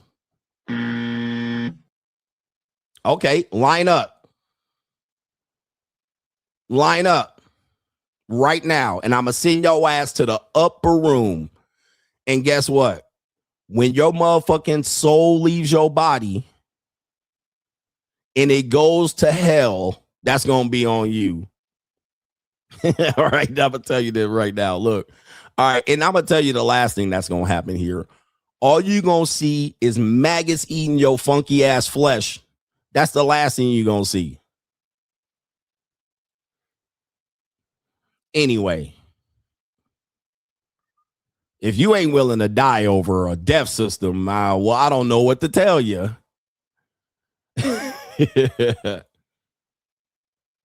Shout out to BXM. Somebody said wanted to change the subject. Well, this is the last subject of the stream. And this is what shows you why men are distracted. Because as I'm here putting together shows and cultivating these things, I only have a short time span. I have a nice piece of calico waiting for me. We're going to go have a good time at the pool down in this casinos. I don't have time to talk to you fucking incels about some bullshit. I have pussy on my dick appointment. I got money to burn. I got time to waste out here in the sun. I got a tan to get. I don't have time to argue with incels and people that are just hurt. You're a hurt man. Understand that. I'm freeing you from the pain. But you just wasted. I didn't waste the time. You did. A few ignorant motherfuckers did. You did. You're wasting a golden opportunity to get this info, to argue down to details of fairy tales. You're losers. You're fucking losers. You see what I mean? You're losers. That's what you waste your time on. You just got me to waste time on some loser shit. But I don't have a problem doing that because that allows me to then deal with the winners on Sunday.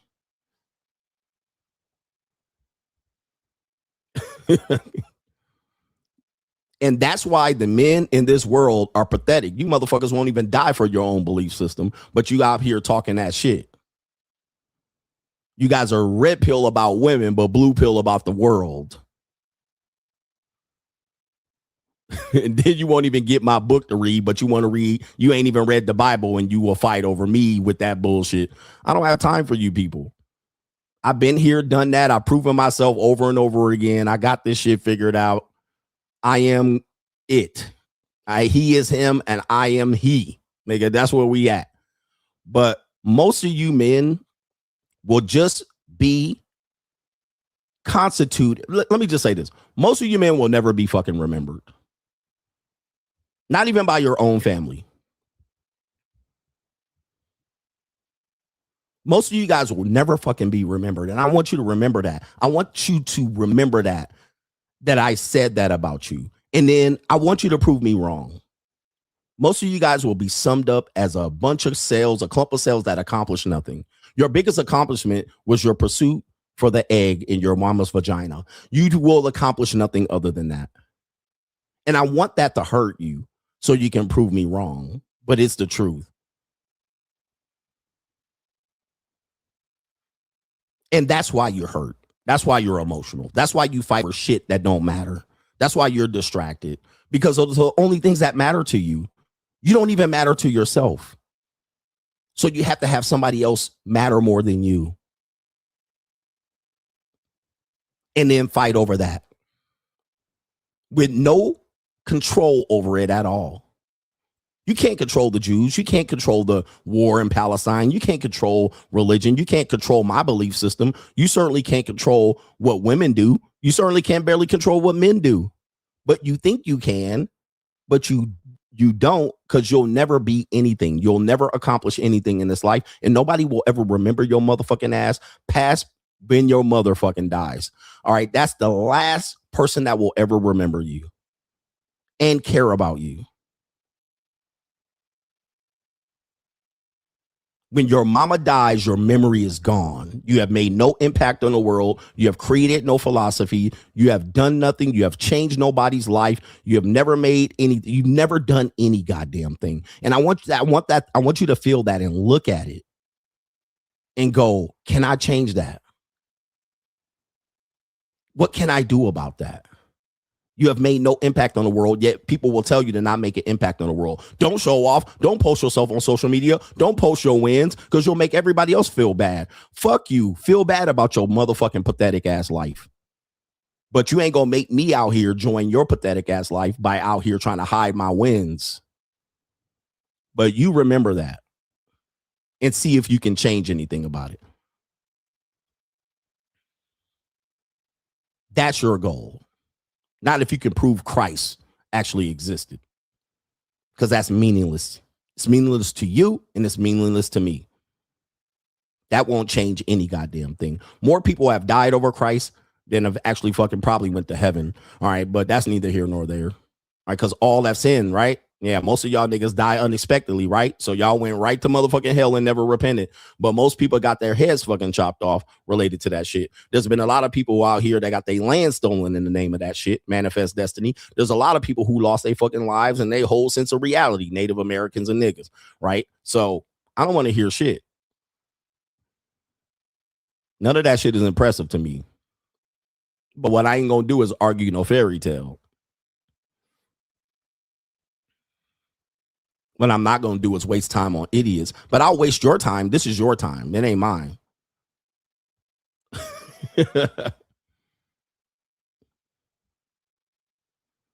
This is your time. Y'all could have been edified. Y'all could have had some knowledge and entertainment, but instead, look at what you got.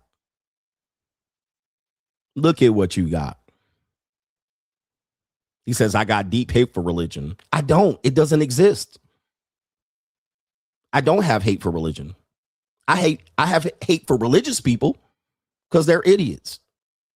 All right. Religious people tend to be the dumbest, lowest IQ people ever to exist. But that's not me. But then I got to deal with dumb IQ people. I don't have hate for religion. Why would I hate religion when it's non-existent? It doesn't exist. It's a fairy tale. Do you hate Disney? It's a fairy tale. Why would I hate Disney? All right. Why would I hate a fairy tale? It don't exist. It didn't exist in the year what? 1500 BC. Non-existent. Why? Non-existent. There's no hate. It doesn't exist. It only exists in your world, in your brain, in your family. That's the only place it exists. Soon as you leave and go out to the outside world, it doesn't exist. Soon as you change countries, it don't exist. When I go to Malaysia, if I can leave America and go to Malaysia, the religion flips like this. It flips on its head. 95% Christian, 95% Muslim. All I did was get on the plane. That tells me I'm wasting my fucking time. All right. Because if you were born in Malaysia, you will be Muslim. As I proved earlier, it's just a belief system that you were given first. So you were born in a location, therefore that's your religion. And people who pick religions, you've done nothing brave. Nothing. You didn't make a brave choice. You didn't educate yourself. You were just given the belief system. Right? You were just given it. You didn't break a brave decision. I'm Christian. I'm Muslim. I'm Jewish. You didn't make a decision, nigga. Your family indoctrinated it with you. You're not brave.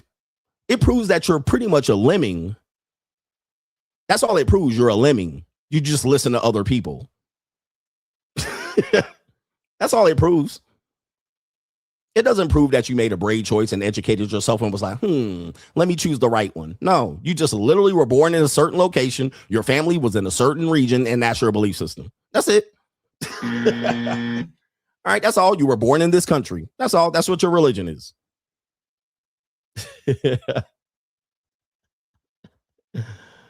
Oh, man. All right, but if I was born in Malaysia, I would be Muslim. Just like that. That's how fast you can change it. That's how fast. If I could change it that fast, well, then it's fake.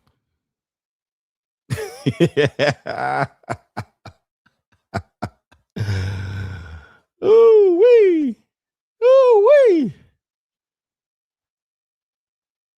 And somebody keeps bringing up atheism. Atheism is literally the non-belief. It's not even a belief system.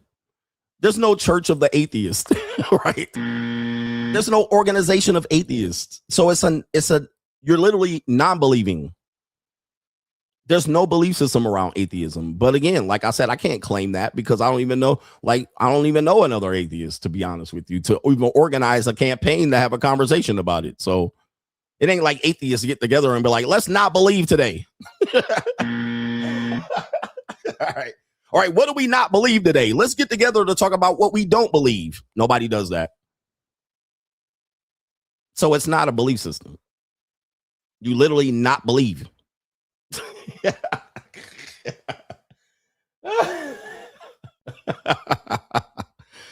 I mean, y'all trying to challenge me, and it's just ridiculous, man.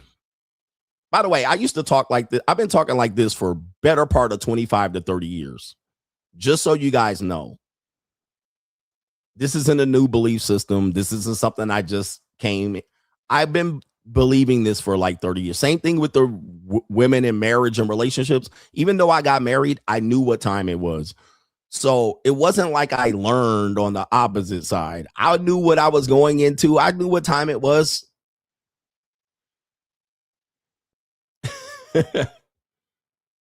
But most of you guys think that this is new and I just came up with this. The reason why I'm so good at this is stuff I've been talking about for years, decades.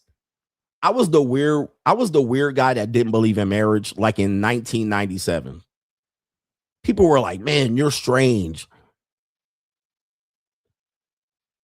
Somebody said it was how you were raised. Actually, no, my father's is overwhelmingly Christian. My father's family and my mother are Christian. All right. My father and mother are Christian. So was my grandmother. Everybody in my family are overwhelmingly Christian.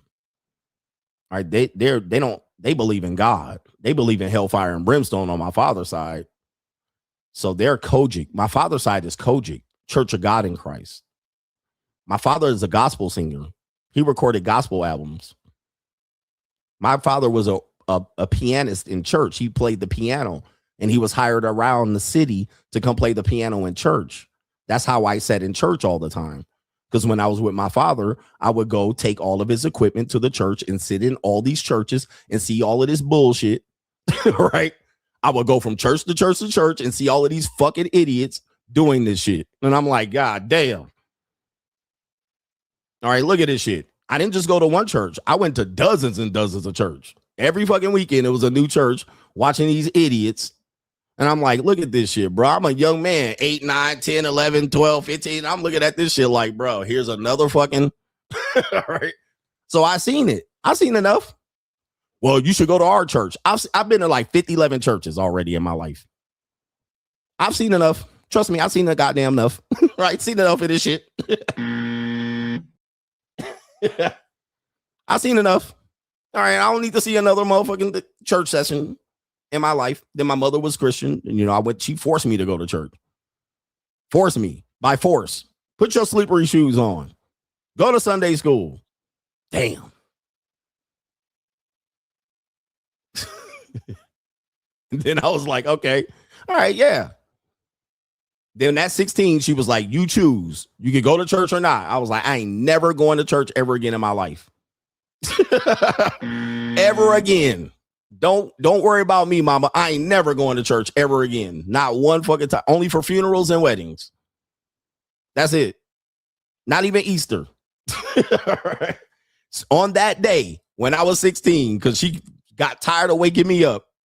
She got tired of waking me up and we made an attitude. I was like, and she was like, all right, you can choose. You old enough. I was like, I'm never going again. Trust me. Never fucking going again. And I never did it again. All right. Soon as she gave me that choice to boss up and be a man and choose, I chose never to fucking go back. I seen enough. All right. And by the way, I did not get married in the church either. All right. I didn't get married in the church. So there's another one. Oddly enough, we got married on the beach. Destination wedding. because both of us agreed that we were not going to have a religious wedding. So we didn't base it on that. All right. So anyway. All right. Anyway, shout out to everybody that knows and has been forced to go to church. You guys know what I'm talking about, man. It is what it is. All right, dude, we got a lot of supporters here, so I got to try to get through these relatively quick. All right, shout out to Ken Rose with the thumbs up. Shout out to you. Shout out to our brother Big Mo, says supporting your channel for providing the authentic truth. For the doubters, they can sit in the cuck chair while those who boss up live life to the fullest. Hit me out with that's you. Shout out to you right here. And that's you.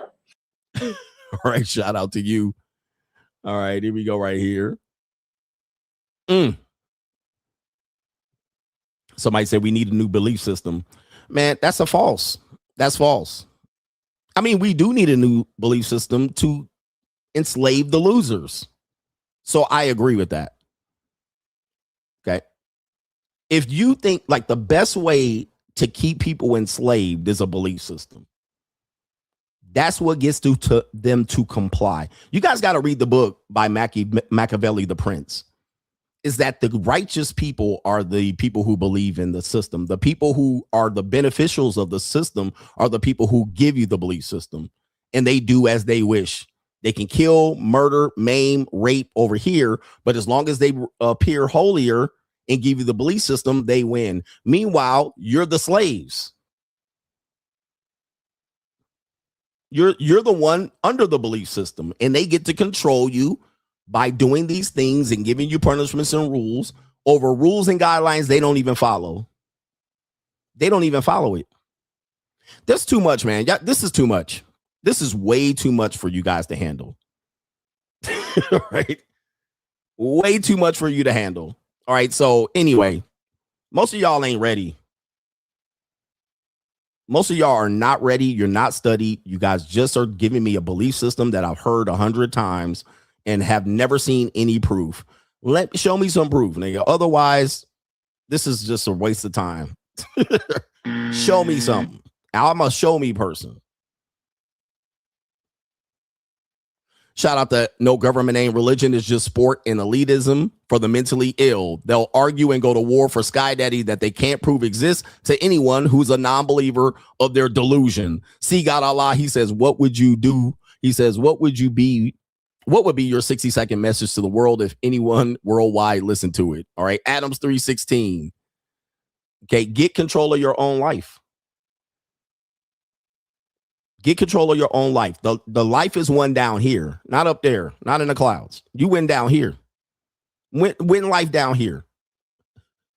How the fuck you gonna win life in the afterlife when I'm gonna be in hell not watching you win? Like, nah, bro. Show me here while I'm here, nigga. All right. And by the way, go to any church and look at all the fat motherfuckers in church. Like that should tell you church is a L with the amount of obesity in American church. Like it's pathetic. You can't show me that fat people making the right decision about the Lord and them niggas can't keep the lard off their fucking hips and waist and stomach. I can't. You're not going to get me in a room full of fat people and listen to them. You're not going to get me in a room full of fat people and listen to them. I refuse to listen to fat people. Like, not a room full of fat people. Okay. Not a whole room full of fat people telling me what to do. There ain't no way. I had a Sunday school teacher who was a fat motherfucker. And I was looking at this nigga when I was 10, like, what the hell? Look at you, nigga. You all fat and shit, sweating. There ain't no way I'm going to listen to a room full of fat people tell me about life. All right. There's no way. I refuse. There's no way. Like, they don't even make sense. That don't even make sense. The whole room is fat. All right. Nah. All right. They leaving the stream. Ken Rose says you must understand that Warren Buffett and Bill Gates are old established money with their wealth that transcends across generations. Them buying a jet is like a flea bite to their finance. Facts. So most of the time it don't even matter. Shout out to Ken Rose for speaking up. Okay. And a gay choir director. Yeah. Like I said, bro, gay choir director, a woman with an attitude standing at the door telling us to not go in, fat people, old people ready to die.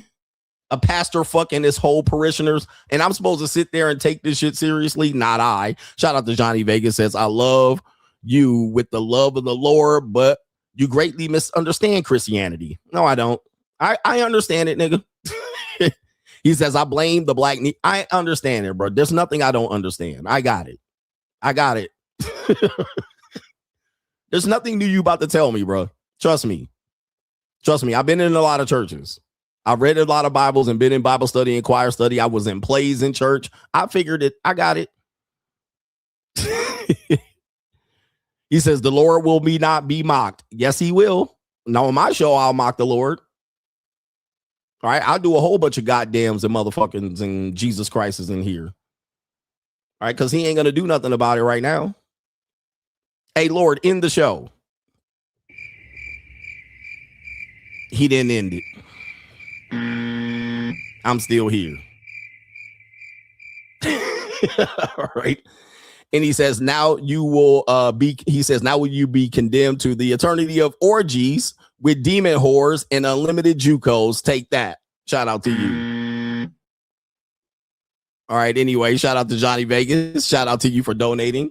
Shout out to Ken Rose, says, on the contrary, for someone that's newly rich, he says, I don't think it's a good idea for tying up your time and finances with cars and toys. That's what they're saying. Yes, we get that part. Right. We get that part. All right. Yeah. Most people don't need the toys and cars early, but trust me, you're going to get them. All right. All right, shout out to our brother. No government name is crazy to me that most people are such losers and they would rather put their faith and motivation in the imaginary sky daddy, but refuse to believe in themselves to become free. And I'm demonstrating this. They won't even let me free them. And the reason I have to demonstrate this, I have to go to the extreme to demonstrate it. I'm like, you're fearing something that is meaningless. Then you'll be like, well, I hope you die today because of what you said. And I'm like, that's weird. Like, isn't it weird that I would say something like that and you'll be like, well, I hope you die, and then you'll regret it. Like, that's completely a weird mindset. That's why I'm saying extreme things to you, because you're scared of something. And then when I say it, you hope I die as a result of saying it so I can do what? Be pushed? You guys are weird. Like, that's weirdo behavior. See, if you die, it's going to be because you my God. That's weird. Yo. And you're the good people. You're the good people, right? You're the good people. You're supposed to be the people who represent good. You don't think that's weird?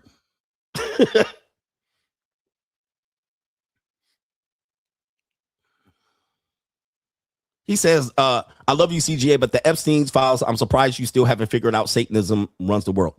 I just said that earlier. Oh, my God. These people are pathetic. I mean, I got to stop reading the live chat. Didn't I say that earlier? Didn't y'all hear me say that earlier? Machiavelli, the unrighteous, the rule breakers run the world, and the fake righteous people. Oh, my God. You guys are fucking idiots. These people are idiots, man. I tell you, man, I can't deal with idiots on the internet. And I trust me, bro. I try. These people are idiots. What? That's just, I don't know what you're parenting. These people are strange dummies. God damn. And y'all sit here and type this shit. You guys are idiots, man. Oh my God. Zionists, Satanists. Oh my Lord. God damn. Y'all waste y'all time thinking about this shit too all day, don't y'all? Y'all waste y'all time thinking of this all day. All right, I'm going to think of this shit and sound smart. And you sound dumber than a motherfucker. For real, bro. For real, dumb. But God can't do anything about all of these Satanists that run the world. Isn't that ironic? Like, God, your God is a coward, nigga. Your God is a weak-ass God. He let all this shit happen and does nothing. Isn't that strange? Somebody said, let's move on. They're losing. Now they want me to move on. The show is over, fucking idiot. Hey, the show is over, idiot. It's been over. I ended the show when I went on this tangent. The show's over. I'm going to go fuck after this. I'm going to go get some pussy. I'm going to go bust a nut and eat, nigga. That's what I'm going to go do. Go back and jerk off, incel. The show's over, nigga. You killed the show.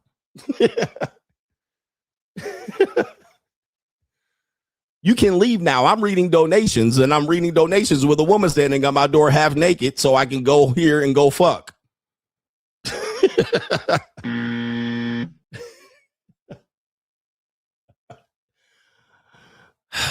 The idiots. There's some plain idiots out here, man. I hope y'all unsubscribe too, because y'all fucking idiots and you just a waste of subscription. You're a waste of, you guys are a waste of subs. That's why I don't need 1 million subs, because I can imagine what 1 million idiots would look like. Right. What would 1 million subs with 90% idiots in the comment section look like? I can't even imagine, bro. Leave me here with these 100 and some odd subs. I told my team all the time, I don't want a lot of subs. Don't chase the numbers, because I don't need that many idiots watching my fucking show. Right. I don't need that many idiots. I imagine 90% more idiots in here talking dumb shit. I don't need to hear this shit. Nigga, I would be like, what the fuck am I doing for a living?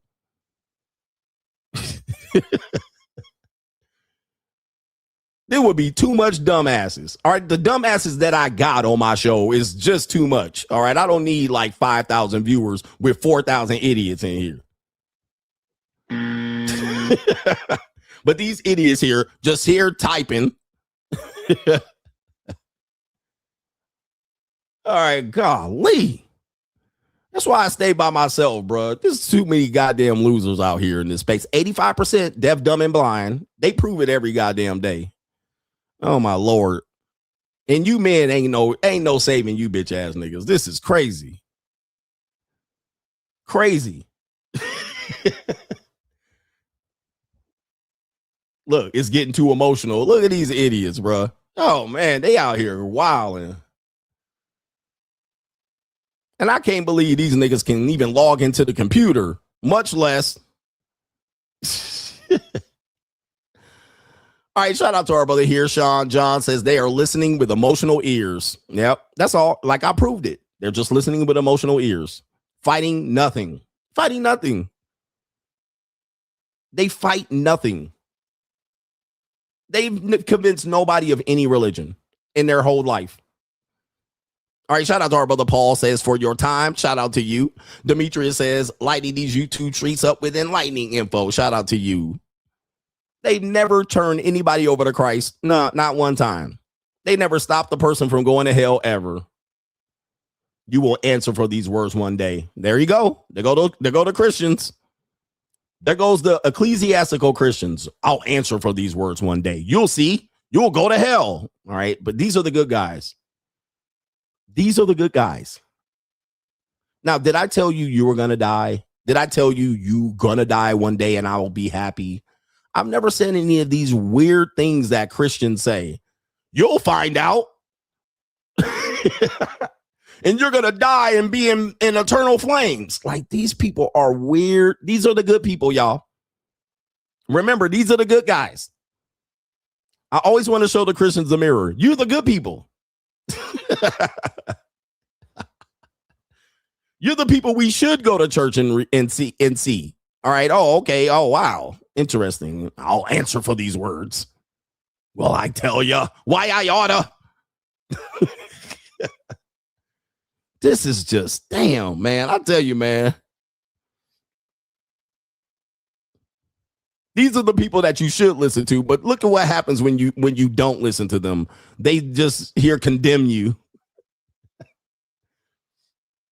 Where do we got? Caitlin says, cheating for a woman is easy. All right. Women will always want you to do the easy thing for them. If a wife wants to sleep with another man, she has to do the hard thing and go to her husband first and get permission. Well, I don't know about this. Husbands shouldn't be allowed to cheat when they paid the most access. I'm telling you, women don't care about that. They want it, but they don't care about that for sure. David says the situation here in Europe is disastrous. In Paris, so much inflation, super low wages, no jobs, dark times are ahead. If you are not bossing up, you will I don't know what that says at the end, but for sure.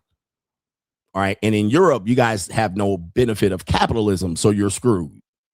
Like, you can't work your way out of it.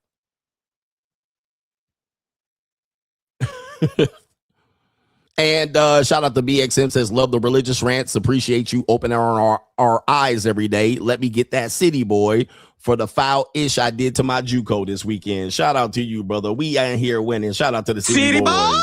City boy. All right, shout out to you, man, and enjoy. Supporter says, I even hear some Christians saying they doing yoga is bad because it's satanic. He says you can't make this shit up. They would rather blindly follow someone else's faith than do something that could permanently benefit their health. Most of them don't look healthy anyway, which you said that 12 minutes ago, and I concur. If you look at the average person, they're fat and overweight. Then when they start throwing and thumping the Bible around, then I already know, bro. Like, because the Bible, by the way, the 7 deadly sins are not in the Bible. I know about that, but gluttony was one of the 7 deadly sins listed outside of the Bible. And then there's that. All right. Shout out to Kirby says there's a message in the Bible in the book of Ecclesiastes by King Solomon. You have the same message and lifestyle as him. And when I tell Christians I want a life like that, they are mad. Salute to you. They get mad. No, live like this. Meanwhile, they're fat. Hey, if you're a Christian and you fat, please, I'm going to tell you, bro. You're not getting any. I'm not listening to you at all. The only fat person I don't listen to is a wealthy fat person. That's it. That's it. If you're wealthy and you can show me how to make money, I'll listen. All right. Anything. But if you fat, I'm not listening to anything else you say. Or you're a wealthy pimp and one of your hoes is a flat back. All right. A flat back. Then I'll listen. But I can't listen to fat people. All right. I just have an automatic shut off of my eardrum of listening to fat people tell me anything. There is no way. How do you fail? Like, getting fat is failure. You know what I mean? You woke up every day and failed every day by just fattening your body. And fattening your body is not easy. It's a hard thing to do. It's harder to get the weight off. But you literally woke up and made that decision every day, your whole life. All right. There ain't no way, bro. And your stomach all hanging over. You can't even see your ding-a-ling in the mirror. You guys need a mirror to see your ding-a-ling. Women need to pull all this up to pull all the muff up. There ain't no way, bro. Hey, man, shout out to our brother NGN. You are your own guard. The asher is within you. Being a man means making the decisions, and making decisions makes the man. For he who waits for canned beans to turn into steak is a fool. He says the fattest and most gayest people I've ever met were Christian. Facts. Fat isn't gay. All right. And I call it a rest haven for hoes. The church is a rest haven for hoes. It literally is a rest haven for crazy ass people. They down on their luck. They on their last leg. They life hanging by a shoestring. Then church. Old people sin all of their life. Then some way, right around 63, they start filing in the church. Why? You know why? Because they fixing to die. That's why. Okay? The Undertaker is around the motherfucking corner. That's why. They done raised holy hell in these streets for 60 years. Guess what? When it's time to die, when life don't bring excitement no more, go to church. Now them motherfuckers want to volunteer, have a book club. They want to cook for the fucking homeless. They want to work in the soup kitchen and shit. Yep, they want to make up for all that goddamn.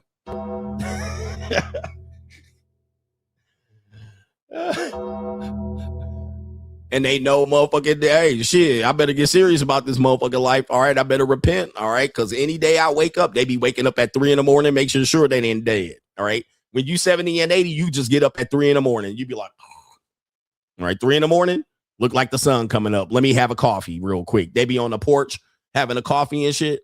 The outside be sounding like this. And they stay the fuck up all day till about 6:30. But if they stay sleep for too long, they go into the upper room where Jesus Christ. No old person sleeps in the noon because motherfuckers gonna think they dead or he gonna die. They be up like a motherfucker 3:30, mowing the lawn, watering the garden, having a smoke, drinking a coffee, having a cup of Joe, running errands, reading the newspaper front to back, side to side.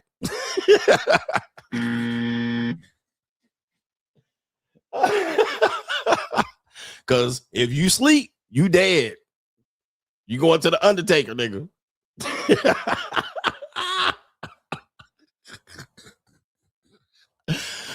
QDXS said these niggas are mad at you because they have the spirit of their grandmama who gave her last to the church while eating cat food for dinner. She never saw any kind of prosperity, and neither will they. Fuck your uncle. Facts. They mad because they granny. I'll tell you. Oh, I tell you. Anyway, that was the main event. Shout out to the Coach Gang. I'm going to get up out of here. I got shit to do, man. Shout out to the loyal shield out here. All right. Rest of the deaf, dumb, and blind niggas, grow the fuck up and live your life, nigga. Free agent lifestyle for motherfucking life. Peace.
Vibe blowing at the J, got the loud jumping at the bag.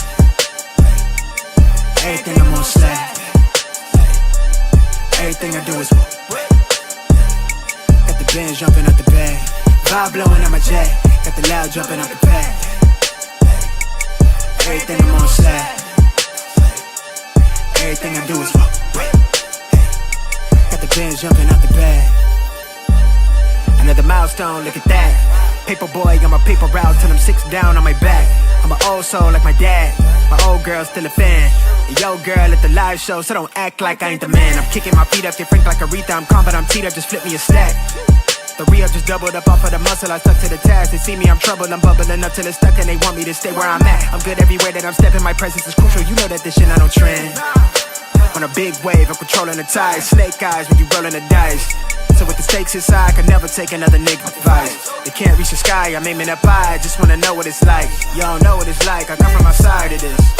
Out the quicksand, I'm the big man, doing big things. Cop a big change, up a state lines, doing stage dives on cam. It ain't no limit to my vision. Check the temp, I'm on fire with it. Got the band jumping out the bag, Prosecco on ice. I'm nobody nice, gonna run up a check. Demand my respect, I'm doing the most. I never quit, they want me to quit. I'm good as it come, I'm good as it gets. Vibe blowing at the J, got the loud jumping at the bag. Everything I'm on slack. Everything I do is